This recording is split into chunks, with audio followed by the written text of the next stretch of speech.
കൈകൾ ഉയർത്തി നല്ലവനവൻ അവൻ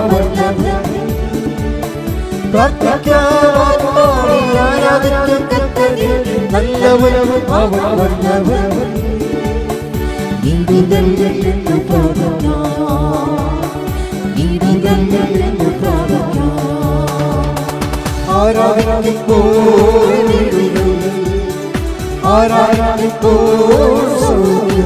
സ്തുതിക്കാം. കൂടാതെ പ്രാർത്ഥിക്കാം, വിശ്വാസത്തോടെ പ്രാർത്ഥിക്കാം.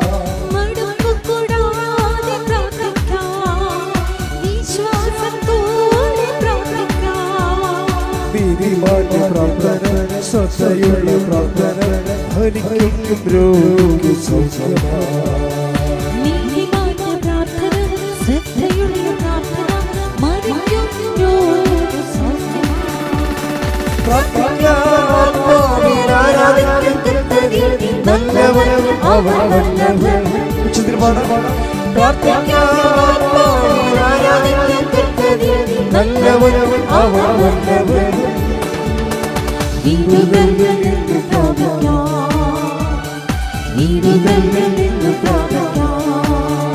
പ്രിയപ്പെട്ടവരെ,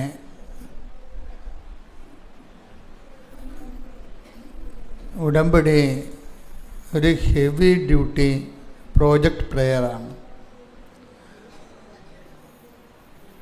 ആവശ്യമില്ലാതെ നമ്മൾ ഉടമ്പടി എടുക്കണമെന്ന് ഞാൻ പറയത്തില്ല. കാര്യം ഉടമ്പടിയെ സംബന്ധിച്ചിടത്തോളം നമ്മൾ ഉടമ്പടിയൊക്കെ വരുന്നതിന് മുമ്പ് മറ്റെല്ലാ ദൈവ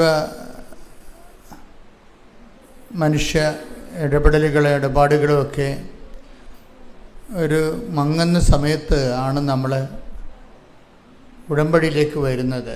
അത് ഓൾറെഡി സഡൻ ആരും ഉടമ്പടിയിലേക്ക് വരേണ്ട കാര്യമില്ല. കാര്യം ഇത് ഹെവി ഡ്യൂട്ടി ആയിട്ടുള്ള ഒരു പ്രോജക്റ്റ് പ്രെയറാണ്. വെറും പ്രെയറല്ല, പദ്ധതി പ്രാർത്ഥന എന്ന് പറയും. ഒരു പ്രത്യേക സുവിശേഷ വിഹിതമായ പദ്ധതി പ്രകാരമുള്ള ഒരു പ്രാർത്ഥനാ രൂപമാണ്. അത് ഉദ്ദേശിക്കുന്നത് ഹെവി ഡ്യൂട്ടി ആയിട്ടുള്ള സബ്ജക്റ്റ് വൈസാണ്. എന്ന് വെച്ച് കഴിഞ്ഞാൽ നമുക്ക് നോട്ട് ബൈ മെറിറ്റിൽ നടക്കാത്ത, അതായത് മെറിറ്റിൽ നടക്കാത്ത കാര്യങ്ങൾ ബൈബിൾ ഉപയോഗിക്കുന്ന പ്രധാനപ്പെട്ട ടെർമിനോളജി ഫോർമുലയാണ് not by merit but by grace. അതായത് നമ്മളുടെ ബുദ്ധി, ശക്തി, അനുഭവ പാരമ്പര്യം, നമ്മുടെ യുക്തി, നമ്മുടെ സ്വാധീനം, നമ്മുടെ കപ്പാസിറ്റി. അപ്പോൾ നമ്മളെല്ലാ മനുഷ്യരും എന്താണ് ചെയ്യണത്? എല്ലാവരുടെയും അധ്വാനത്തിൻ്റെ പരിശ്രമങ്ങളുടെ നോക്കിക്കഴിഞ്ഞാൽ എല്ലാ പരിശ്രമങ്ങളുടെയും പിന്നിലുള്ള എന്താണ്? മെറിറ്റുകൾ വർദ്ധിക്കുക എന്നാണ് ഉദ്ദേശിക്കുന്നത്, അല്ലേ? നമ്മളെന്തിനാണ് പഠിക്കണത്? നമ്മുടെ മെറിറ്റ്, നമ്മുടെ യോഗ്യത കൂട്ടാനാണ്. ഇപ്പോൾ ഒരു എൻജിനീയറിങ് കഴിഞ്ഞിട്ട് പിന്നീട് ചില ആൾക്കാർ ചില സബ്ജക്റ്റ് വൈസ് ഒരു ക്രാഷ് കോഴ്സിന് പോകും. എന്താ കാര്യം? അവരുടെ അപ്ഡേറ്റ് ആക്കാൻ വേണ്ടി പോവുകയാണ്, അപ്ഡേഷൻസ്. ഇപ്പോൾ പുതിയ പുതിയ കോഴ്സ് പഠിച്ച് പുതിയ അപ്ഡേഷനിലേക്ക് പോകുന്നവരും ബേസിക്കായിട്ട് ചെയ്യണത് എന്താണ്? അവരുടെ മെറിറ്റ് വർദ്ധിപ്പിക്കുക, കപ്പാസിറ്റി കൂട്ടുകയാണ്. അപ്പോൾ ഇത് സ്വാഭാവികമായി നടക്കുന്ന കാര്യങ്ങളാണ്. അതിന് ദൈവത്തിൻ്റെ ഒരു ബ്ലെസ്സിങ്സ് മാത്രം മതി. ചിലർ ബ്ലെസ്സിങ്സിൽ ആശ്രയിക്കും, ചിലർ അവരുടെ കഴിവിൽ തന്നെ ദൈവത്തെ മാറ്റി നിർത്തിയിട്ട് അവരുടെ കഴിവിൽ തന്നെ ആശ്രയിക്കും. അതിന് തെറ്റൊന്നുമില്ല. അവരുടെ കഴിവിൽ ആശ്രയിക്കുന്ന ആൾക്കാരുണ്ട്. നിരീശ്വരരായിട്ട് ദൈവത്തെ വിശ്വസിക്കാത്ത ആൾക്കാരില്ലേ? അപ്പോൾ അവരുടെ കഴിവിലാണ് ആശ്രയിക്കുന്നത്. പക്ഷെ അവർക്ക് അറിയത്തില്ല ഈ കഴിവ് ആദ്യമേ നമുക്ക് നമ്മളുടെ മെറിറ്റ് എന്ന് പറയുന്നതിൻ്റെ ബേസ്മെൻ്റ് എന്ന് പറയുന്നത് ദൈവം അത് ജനറ്റിക്കൽ ബ്ലെസ്സിങ്സ് എന്ന് പറയും. അതാണ് നമ്മുടെ മെറിറ്റ് എന്ന് പറയുന്നത്. ജനറ്റിക്കൽ ബ്ലെസ്സിങ്സ് എന്ന് പറഞ്ഞാൽ എന്താ? ജനിതകമായി ഉള്ള നമ്മുടെ യോഗ്യതകൾ. ചില ആൾക്കാർക്ക് നല്ല ബുദ്ധി ഉണ്ടാവും, അല്ലേ? നല്ല ബുദ്ധി ഉണ്ടാവും. ചിലരുടെ മാതാപിതാക്കന്മാർ നല്ല ഹൈലി എഡ്യൂക്കേറ്റഡ് ആയത് കാരണം അവർ കുഞ്ഞുങ്ങളെയും അതേ രീതിയിൽ പഠിപ്പിക്കുകയൊക്കെ ചെയ്യുന്ന കാരണം അവർക്കൊരു ബേസിക് ആയിട്ടുള്ള കപ്പാസിറ്റി ഉണ്ടാവും. ഈ ലോകത്തിലെ ആൾക്കാർ ബേസിക് മെറിറ്റുകൾ ഉണ്ടാകുന്നത് മുഴുവനും ജനറ്റിക്കൽ ബ്ലെസ്സിങ്സിൻ്റെ ഭാഗമാണ്. അതെപ്പോഴും നമ്മൾ മനസ്സിലാക്കണം. ബുദ്ധിയുള്ളവർ അത് മനസ്സിലാക്കണം. ദൈവം മനുഷ്യനെ സൃഷ്ടിച്ചപ്പോൾ തന്നെ എന്താ പറഞ്ഞത്? സന്താന പുഷ്ടിയുള്ളവരായി പെരുകി ഭൂമിയെ കീഴടക്കാൻ പറഞ്ഞിട്ടാണ് ബ്ലെസ്സിങ് ചെയ്യണത്. അപ്പോൾ ഭൂമി എന്ന് പറയുമ്പോൾ ഇത് നമ്മുടെ മുമ്പിലുള്ള സൃഷ്ടപ്രപഞ്ചത്തെ നമുക്ക് എന്തിനുള്ളതാണ്? ഇപ്പോൾ നമ്മൾ ബഹിരാകാശത്ത് പോയാലും റെക്കോർഡിട്ടാലും ഇത് ജനറ്റിക്കൽ ബ്ലെസ്സിങ്ങിലുള്ളതാണത്. നിങ്ങൾ നാളെ ചൊവ്വയിൽ പോയാലും ശാസ്ത്രമാണെന്നൊരു കാര്യമില്ല. ആ ശാസ്ത്രത്തിൻ്റെ ബ്ലെസ്സിങ്സ് ആദ്യമേ കൊടുത്തിട്ടുണ്ട്. എന്താണ്? സന്താന പുഷ്ടി. Take the word of God. സ്തുതിക്കട്ടെ. ഹല്ലേലൂയ, ഹല്ലേലൂയ, ഹല്ലേലൂയ, ഹല്ലേലൂയ. യേശുവേ നന്ദി, യേശുവേ ആരാധന, ആരാധന, ആരാധന. യേശുവേ നന്ദി, മഹത്വം, മഹത്വം, മഹത്വം, മഹത്വം, മഹത്വം. ഹല്ലേലൂയ, ഹല്ലേലൂയ, ഹല്ലേലൂയ, ഹല്ലേലൂയ, ഹല്ലേലൂയ. യേശുവേ നന്ദി, ഹല്ലേലൂയ. ഉൽപ്പത്തി 1:28. ദൈവം അവരെ ഇങ്ങനെ അനുഗ്രഹിച്ചു: സന്താന പുഷ്ടിയുള്ളവരായി പെരുകുവിൻ, ഭൂമിയിൽ നിറഞ്ഞ് അതിനെ കീഴടക്കുവിൻ. അതാണ് സംഭവം. ഉൽപ്പത്തി 1:28. അതാണ് ജനറ്റിക്കൽ ബ്ലെസ്സിങ് എന്ന് പറയുന്നത്. അപ്പം അതിന് ഒരു വിശ്വാസിയാകണം നിർബന്ധമില്ല. നിരീശ്വരനായാലും ദൈവത്തെ വിശ്വസിച്ചില്ലെങ്കിൽ നിർമ്മതക്കാരനായാലും it is there. Genetical blessings ഉണ്ട്. ചില ആൾക്കാർ അതിൽ പക്ഷേ ജനറ്റിക്കൽ ബ്ലെസ്സിങ്സിന് ഉണ്ടാകുന്ന ചില പരിമിതികളുണ്ട്. ഈ പരിമിതികളെയാണ് ബൈബിൾ പിന്നീട് അഡ്രസ്സ് ചെയ്യണത്. ജനറ്റിക്കൽ ബ്ലെസ്സിങ്സിന് ജനിതകമായിട്ടുള്ള ഈ അനുഗ്രഹത്തിനും അത് നമ്മുടെ ബുദ്ധിയിലും ശക്തിയിലുമൊക്കെ ആശ്രയിച്ചതാണെങ്കിലും ബുദ്ധിക്കും ശക്തിക്കും അപ്പുറത്ത് ചില സമയത്ത് നമുക്ക് ജീവിതത്തിൽ കുറേ ചലഞ്ചസ് വരും. ഇതിനാണ് ഞാൻ ഹെവി ഡ്യൂട്ടി എന്ന് ആദ്യം പറഞ്ഞത്. ഹെവി ഡ്യൂട്ടി എന്ന് വെച്ച് കഴിഞ്ഞാൽ സാധാരണ ഓർഡിനറി അല്ലാത്തതിനേക്കാൾ ഭാരപ്പെട്ട കാര്യങ്ങൾ. ഈ ഭാരപ്പെട്ട കാര്യങ്ങളിലാണ് not by merit but by grace എന്ന് പറഞ്ഞ് ബൈബിൾ വേറെ ഫോർമുല വെക്കണത്. ഉടമ്പടി ടാർഗറ്റ് ചെയ്യണതും അത് വർക്ക് ചെയ്യണതും ഈ ഫോർമുലയിലാണ്. എന്താണ്? Not by merit. അത് വേണം ഒന്നുകൂടി ആ വചനം എടുക്കാം. എഫെസ്യസ് 2:8. സ്തുതിക്കട്ടെ. ഹല്ലേലൂയ, ഹല്ലേലൂയ, ഹല്ലേലൂയ, ഹല്ലേലൂയ, ഹല്ലേലൂയ. യേശുവേ നന്ദി, യേശുവേ ആരാധന, ആരാധന. ഹല്ലേലൂയ, ഹല്ലേലൂയ, ഹല്ലേലൂയ, ഹല്ലേലൂയ. യേശുവേ മഹത്വം, മഹത്വം, മഹത്വം, മഹത്വം. എഫെസസ് 2:8. വിശ്വാസം വഴി കൃപയാലാണ് നിങ്ങൾ രക്ഷിക്കപ്പെട്ടത്. അത് നിങ്ങൾ നേടിയെടുത്തതല്ല, ദൈവത്തിന്റെ ദാനമാണ്. ഇത് വളരെ സീരിയസ് ആയിട്ട് മനസ്സിലാക്കേണ്ട ഫോർമുലയാണ്. എന്താണ് അത്? വിശ്വാസം വഴി കൃപയാലാണ് നിങ്ങൾ രക്ഷിക്കപ്പെട്ടത്. അപ്പൊ ഡെലിവറൻസ് വരണതും റിഡംഷൻ വരണതും എല്ലാം എന്താണ്? ചില സമയത്ത് ഹെവി ഡ്യൂട്ടിയാണ്. കൃപയാലാണ്. എന്താണ്? അത് നിങ്ങൾ നേടിയെടുത്തതല്ല, ആർജിതമല്ല. അത് നിങ്ങൾ ആർജിച്ചെടുക്കണതല്ല. നമ്മുടെ എഡ്യൂക്കേഷൻ നമ്മൾ ആർജിച്ചെടുക്കണതാണല്ലേ. MBA ഒക്കെ എടുക്കണതും MA എടുത്തിട്ട് MBA എടുക്കും, PhD എടുക്കും. അതെല്ലാം ആർജിച്ചെടുക്കണതാണ്. അപ്പം അത് നിങ്ങൾ നേടിയെടുത്തതല്ല. എന്താണ്? വിശ്വാസം വഴി കൃപയാലാണ്. പറഞ്ഞ് വിശ്വാസം വഴി കൃപയാലാണ് നിങ്ങൾ രക്ഷിക്കപ്പെട്ടത്. ഇനി എന്താ പറഞ്ഞത്? ഈ കൃപയെക്കുറിച്ച് എന്താ പറഞ്ഞത്? കൃപ എന്താണ്? അത് പറഞ്ഞ് അത് നിങ്ങൾ നേടിയെടുത്തതല്ല. ട്രയൽ ആൻഡ് എറർ വെച്ചുകൊണ്ട് അല്ലെങ്കിൽ ട്രെയിനിങ് വെച്ചുകൊണ്ട് നിങ്ങൾ ആർജിച്ചെടുത്തതല്ല. പിന്നെ എന്താ? എങ്ങനെ എടുത്തതാണ്? ദൈവത്തിൻ്റെ ദാനമാണ്. അത് ദൈവത്തിൻ്റെ ദാനമാണ്. ഇപ്പം കൃപ എന്ന് പറയുന്ന വിഷയമാണ് ഇന്ധനമായിട്ട് ഇവിടെ ഉപയോഗിക്കുന്നത്. ഉടമ്പടിയിൽ ഉപയോഗിക്കുന്നത് ഇന്ധനം എന്ന് പറയുന്നത് കൃപയാണ്. അപ്പം കൃപ എന്താണെന്ന് നിങ്ങൾ അറിയണം. ഇത് വ്യക്തമായിട്ട് നിങ്ങൾ ഈ കൃപയെന്ന് പറയുന്നത് ബ്ലെസ്സിങ്സിനാണ് പറയണത്. Blessings is not grace. Grace and blessings are different. ആ ബ്ലെസ്സിങ്സ് എന്ന് പറഞ്ഞാൽ എന്താണ്? അത് ഞാൻ എപ്പോഴും നിങ്ങളോട് പറയും. ഇതിൻ്റെ എന്താണ്? ഈ പുതിയ ആൾക്കാർ എല്ലാ ദിവസവും ഉണ്ട് ധ്യാനത്തിന്. അപ്പോൾ അവർക്ക് പഴയ ക്ലാസ്സുകൾ അറിയത്തില്ല. അതുകൊണ്ട് ഞാൻ പഴയ കാര്യങ്ങൾ വീണ്ടും എടുത്തിട്ട് ഇത് ഒത്തിരി പ്രാവശ്യം ആൾക്കാർ കേട്ട് കാണുന്ന കാര്യമാണിത്. പക്ഷേ ഞാനിത് വീണ്ടും പറയണതിൻ്റെ കാര്യം പുതിയ ആൾക്കാർ ശ്രദ്ധിക്കണം. ഉടമ്പടി എന്താണ്? ബ്ലെസ്സിങ്സ് എന്താണ്? കൃപ എന്താണ്? നമ്മൾ എവിടെയാണ് ഇനി നിക്ഷേപിക്കണത്? നമ്മൾ ഇതിൻ്റെ മൂവ്മെൻറ്റ്, ഇതിൻ്റെ ഓരോ ഘടകങ്ങളുടെ ഇൻവെസ്റ്റ്മെൻറ്റ് മോഡ് എന്താണെന്നൊക്കെ വ്യക്തമായിട്ട് നിങ്ങൾ അറിഞ്ഞാൽ മാത്രമേ ഇതുകൊണ്ട് അല്ലെങ്കിൽ നിങ്ങൾ സാധാരണ ആൾക്കാരെ പോലെ ആൾക്കാരെന്തുമാത്രം പ്രാർത്ഥനകൾ, എന്തെല്ലാം പ്രാർത്ഥനാ രൂപങ്ങളുണ്ട്, അതുപോലെ ഇതും ഒരു പ്രാർത്ഥനയായിട്ട് നിങ്ങൾ റെഡ്യൂസ് ചെയ്ത് കളയും. ഇപ്പം ശാസ്ത്രീയമായിട്ടുള്ള മ്യൂസിക് അറിയാൻ പാടില്ലാത്തവർ എന്ത് ചെയ്യും? ശാസ്ത്രീയ മ്യൂസിക് കൊടുത്താലും അവർ നാടൻ പാട്ടായിട്ട് പാടും. അതാണ് പ്രശ്നം. ഇപ്പം ശാസ്ത്രീയ മ്യൂസിക് അറിയാൻ പാടില്ലാത്തവരെ സംബന്ധിച്ചിടത്തോളം അവർക്ക് ശാസ്ത്രീയമായൊരു പാട്ട് കൊടുത്താൽ അവരെന്ത് ചെയ്യും? അത് പാടി നാടൻ പാട്ടാക്കി കളയവർ. അതുപോലെ തന്നെ ഉടമ്പടിയെക്കുറിച്ച് അതിൻ്റെ വ്യക്തത അറിയാൻ പാടില്ലെങ്കിൽ അത് അവർ സാധാരണ ചെയ്തൊരു നൊവേനയ്ക്ക് കളയവർ. ഇത് ഭയങ്കര ഉടമ്പടിയുടെ ഏറ്റവും വലിയ അപകടമാണ്. ഇത് വന്നത് കൂടുതലും വരണത് പ്രായമായവരിൽ. അതുകൊണ്ട് പ്രായമായവരെ കൊണ്ട് ഉടമ്പടി എടുപ്പിക്കാത്തതിൻ്റെ കാരണം അതാണ്. നിങ്ങളാരും അതിൻ്റെ അകത്ത് മുഷിക്കേണ്ട കാര്യമില്ല. കാര്യം ഇത് എടുക്കണമെന്നുണ്ടെങ്കിൽ ക്ലാസ്സുകൾ കൃത്യമായിട്ട് അറ്റൻഡ് ചെയ്തിട്ട് അത് അതുപോലെ ഇൻവെസ്റ്റ് ചെയ്യാൻ നിങ്ങൾക്ക് സാധിക്കണം. പ്രാർത്ഥിക്കുക. കർത്താവായ ദൈവമേ, ഉടമ്പടി പ്രകാരം സുവിശേഷ പദ്ധതിയായി എൻ്റെ ആധ്യാത്മികതയെ പരിവർത്തനം ചെയ്യാൻ എന്നെ അനുഗ്രഹിക്കണമേ. ശ്രുതികട ഹല്ലേലൂയ.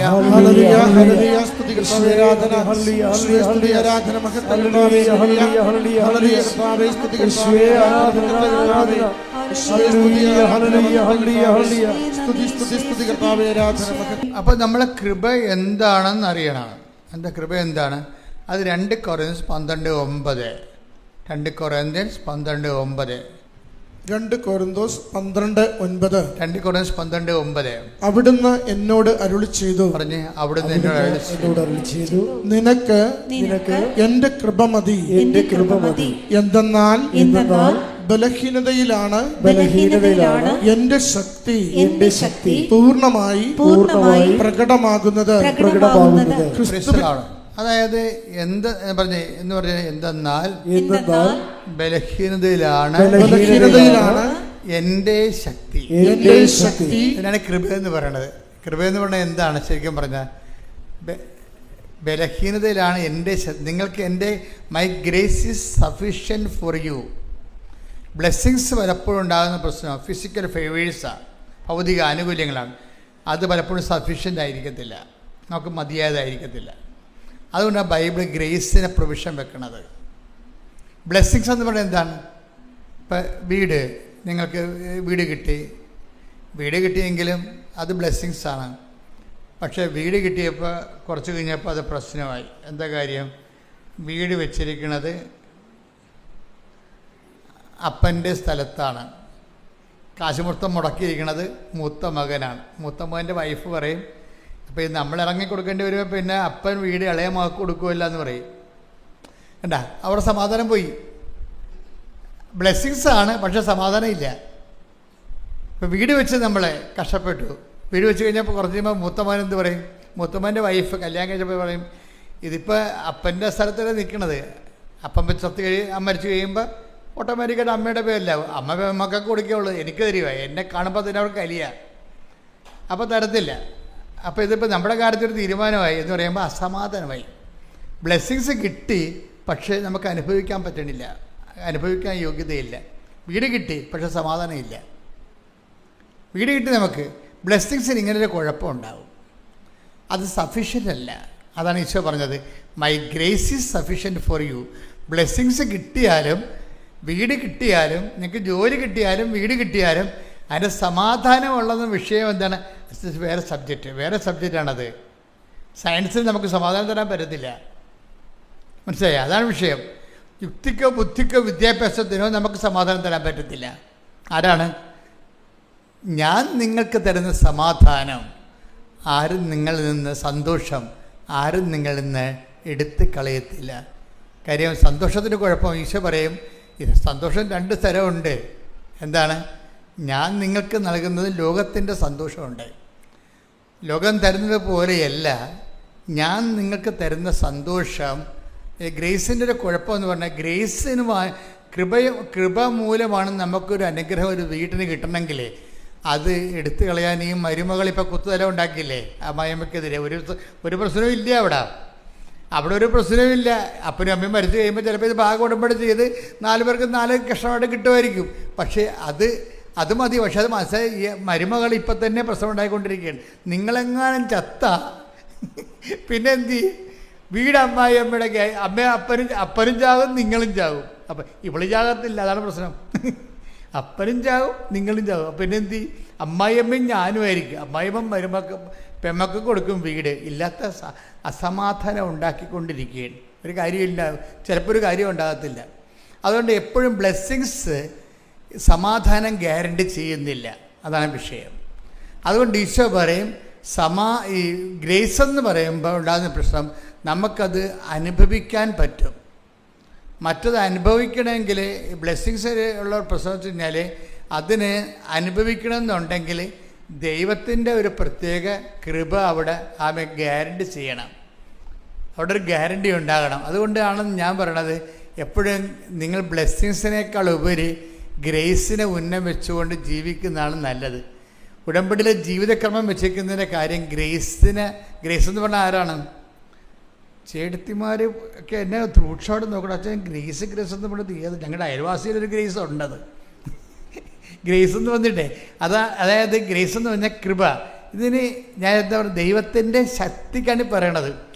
നിങ്ങൾ പറയണ പല കാര്യങ്ങളും ബ്ലെസ്സിങ്സ് എന്ന് പറയുന്നത് ദൈവത്തിൻ്റെ ശക്തിയല്ല, ശക്തിയുടെ ഇഫക്റ്റാണ്.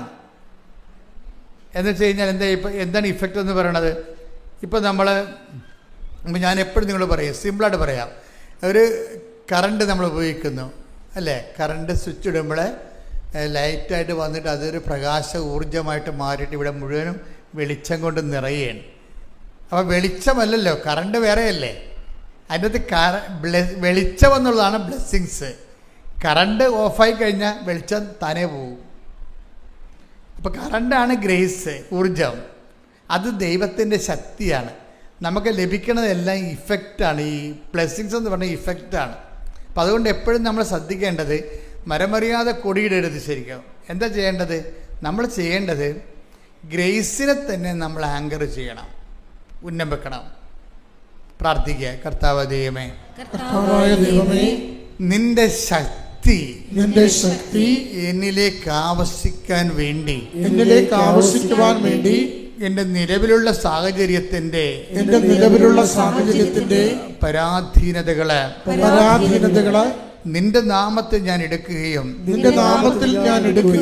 അതെല്ലാം എന്റെ ബലഹീനമായ സാഹചര്യങ്ങള് നിന്റെ ശക്തി ആർജിക്കാനുള്ള ദൈവത്തിന്റെ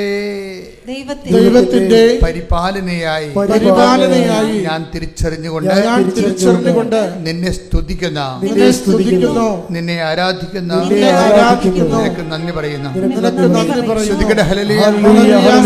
ഇതുകൊണ്ടാണ് ഈ ബലഹീനത എന്ന് പറയണത്. ഇപ്പം എല്ലാ കാര്യങ്ങൾക്കും ഒരു നടക്കാത്ത, ഇപ്പം ജോലി കിട്ടാത്ത അവസ്ഥ, അതാണ് ബലഹീനത.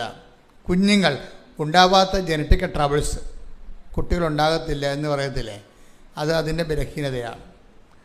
അതുപോലെ തന്നെ കല്യാണം ഒത്തുവരാത്ത അവസ്ഥ, അതൊരു ബലഹീനത.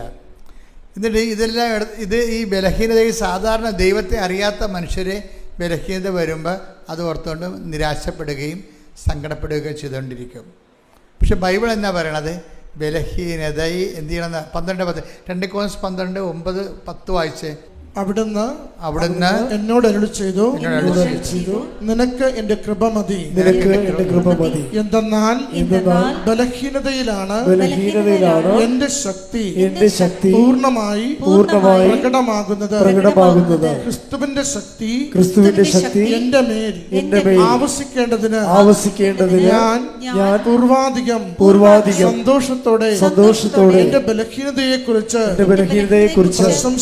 പ്രശംസിക്കും. അതുകൊണ്ട് അതായത് ക്രിസ്തുവിൻ്റെ ശക്തി, ഇപ്പം നമ്മുടെ ബലഹീനമായ സാഹചര്യങ്ങൾ, വിവാഹത്ത് വരുന്നില്ല, പറമ്പ് വിൽക്കണില്ല, ഇല്ലേ, പറമ്പ് വിൽക്കാൻ പറ്റണില്ല, ജപ്തി വരാൻ പോകുന്നു, ഇതെല്ലാം നമ്മളെ ബലഹീനമാക്കുന്നുണ്ട്, നമ്മൾ ഉറക്കം കെടുത്തുന്നുണ്ട് അല്ലേ. അപ്പോൾ ഇങ്ങനെയുള്ള സാഹചര്യങ്ങൾ എന്തിനാണ്?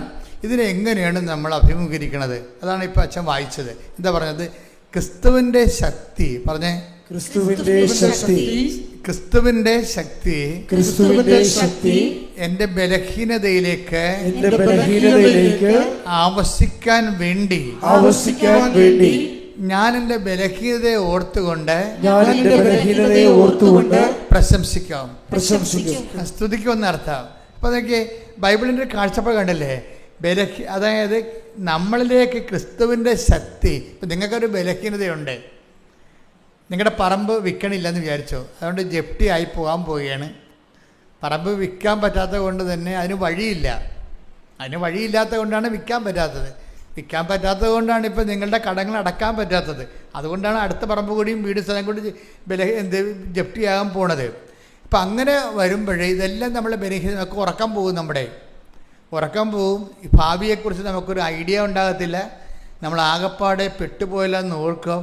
ഇപ്പം നമ്മൾ ചില ആൾക്കാർ സ്മോളടിച്ച് നടക്കും, ചില ആൾക്കാർ വീട്ടിൽ കയറത്തില്ല. വീട്ടിൽ കയറിയ ഭാര്യ ചോദിക്കും, എന്താ പോയിട്ട് എന്തായി, നടന്നോ എന്നൊക്കെ ചോദിക്കുമ്പോൾ നടക്കാത്തത് കൊണ്ട് പുള്ളിക്ക് സങ്കടമായിരിക്കും.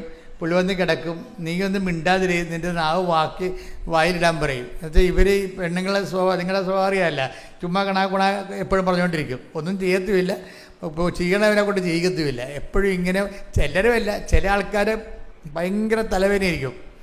കാര്യം അതുകൊണ്ട് തന്നെ ഇവർ ചിലർ വീട്ടിൽ കയറത്തില്ല.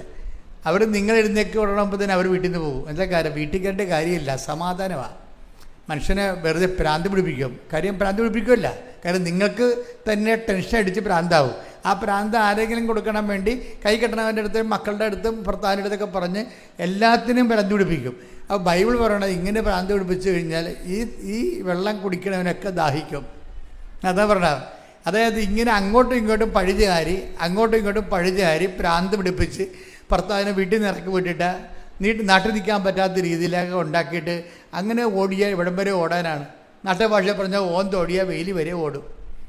അതുതന്നെ ഈശോ വേറൊരു ഭാഷ പറഞ്ഞതേ ഉള്ളൂ, ഓന്തോടിയാൽ വെയിലി വരെ ഓടും, ചെമ്മീൻ ചാടിയ ചട്ടി വരെ. നിങ്ങൾക്ക് ബഹളം ഉണ്ടാക്കി കഴിഞ്ഞാൽ നിങ്ങൾക്ക് വേണമെങ്കിൽ വല്ല മഠത്തിൽ പോയി നിൽക്കാം. 2 ആഴ്ച കഴിഞ്ഞപ്പോൾ പിന്നെ ഇപ്പോൾ ഈ മണ്ണഞ്ചേരിയിലെ പോലീസുകാർ നല്ല രസമാണ്, ഇടയ്ക്കിടയ്ക്ക് വിളിക്കും, ഏലിയാമ്മ ഉണ്ട് അവിടെ. ഏത് ഏലിയാമ്മ? അപ്പോൾ ഇവിടെ ഇരുന്ന് പറയും, ഏലിയാമ്മയൊക്കെ നോക്കി നടക്കും. ഇന്നലെ അലക്സത്തെ കൊണ്ട് നോക്കണപ്പോൾ ഉണ്ടായിരുന്നു, നോക്കിയപ്പോൾ ഉണ്ട് ഏലിയാമ്മ അകത്ത് കുത്തിയിരിക്കും. 2-3 ദിവസമായി അകത്തിരിക്കണത്. അവിടുന്ന് പോയി കഴിഞ്ഞാൽ ഇവിടെ വന്ന് ഇരിക്കാം, കുറച്ച് കഴിയുമ്പോൾ പോലീസ് പിടിച്ചിട്ട് പോകും.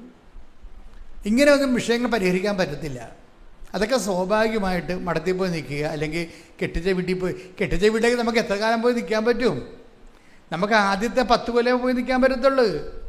നിങ്ങൾ ഇടക്കിടക്ക് ഇങ്ങനെ പെട്ടിയും പ്രമാണം എടുത്ത് പായും കിടക്കെടുത്ത് അങ്ങോട്ട് ചെന്നാലേ അവിടെ ആൾക്കാർ ആരാണ് ഈ പോയി നിൽക്കണ വീട്ടിൽ? അവിടെ ആൾക്കാരില്ലാത്ത ആൾക്കാരാണ് നിൽക്കണത്. അപ്പനും അമ്മയും മാത്രമേ ഉണ്ടാകത്തുള്ളൂ മിക്കവാറും. ആങ്ങള ജോലിക്ക് പോയിരിക്കും, നാത്തും ജോലിക്ക് പോയിരിക്കും.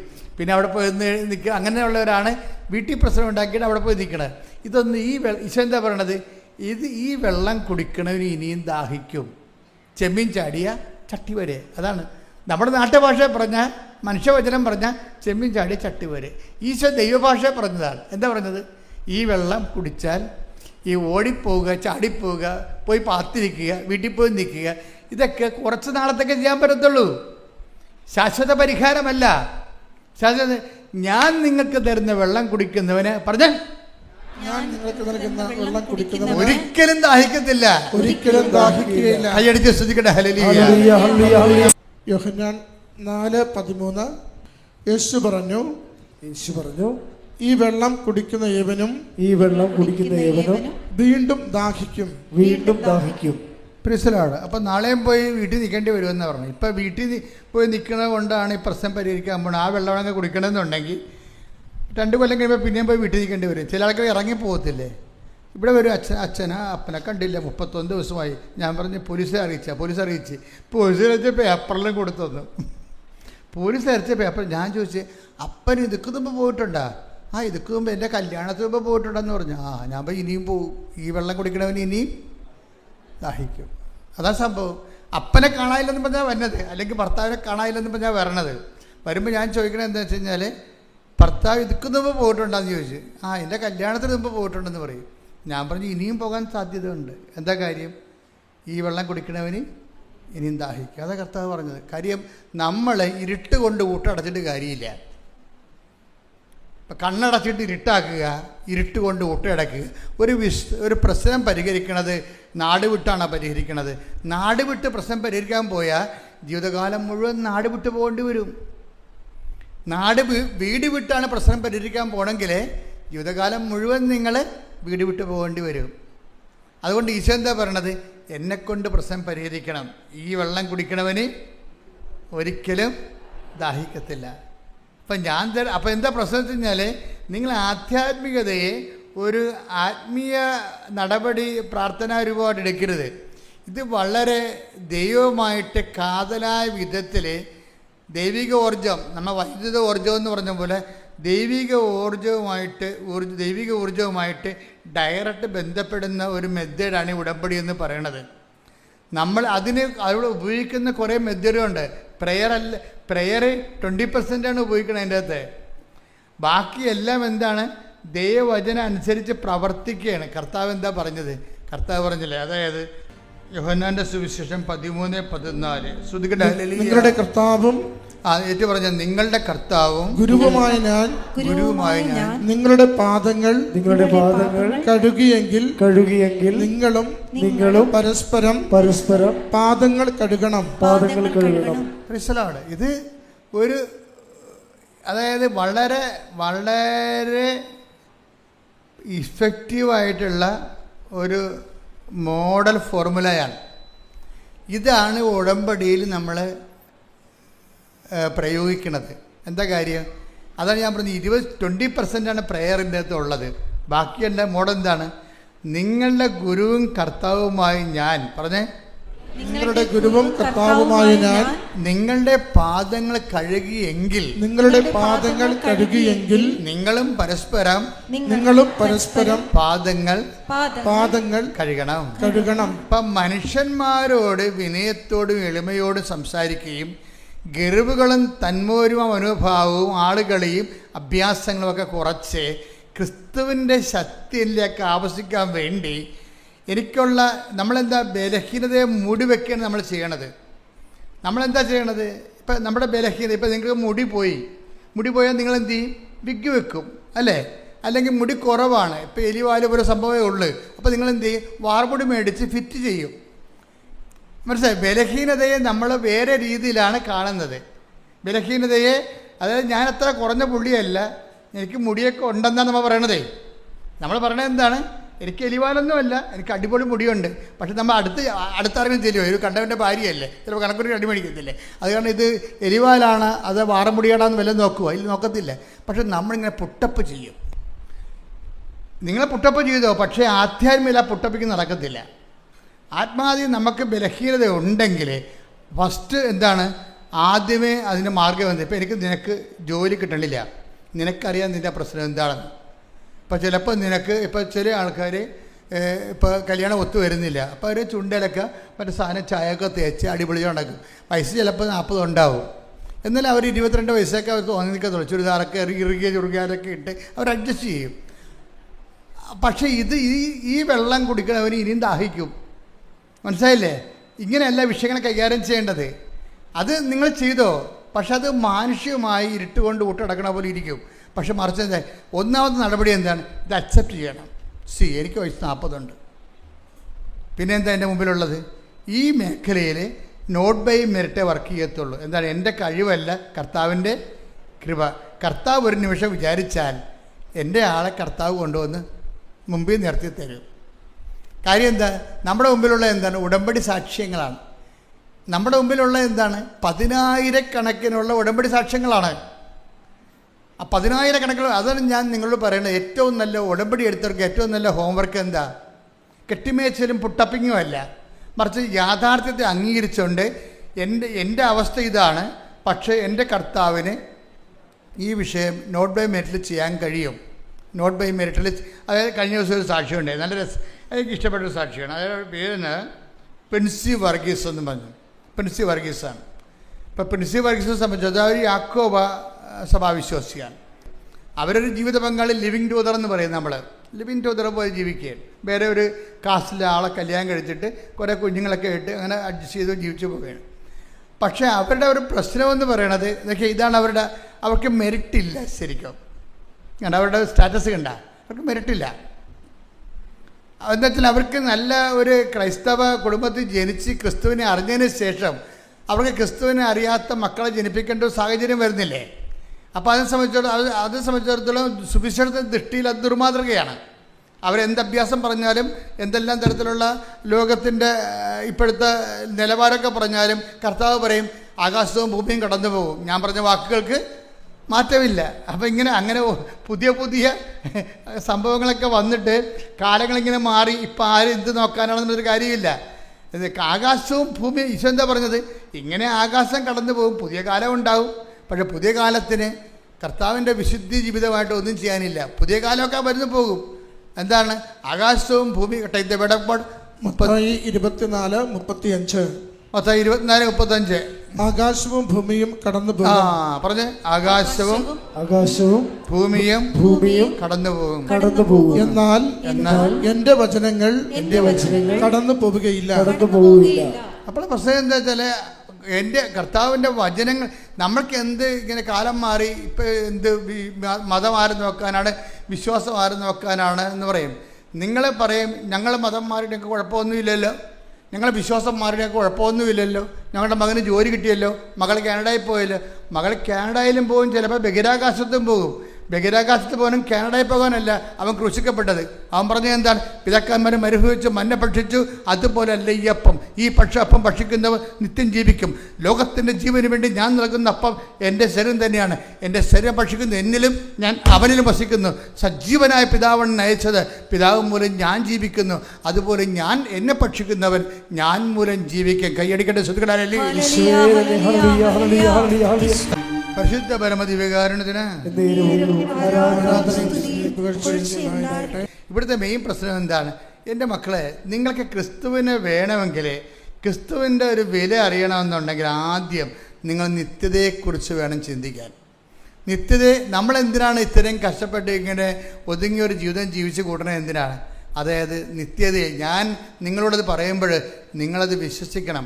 കാരണം നിങ്ങളിവിടെ വന്നിരിക്കുന്നത് ദൈവത്തെ ഞാൻ നേരിട്ട് കണ്ടതുകൊണ്ടാണ്. Praise the Lord.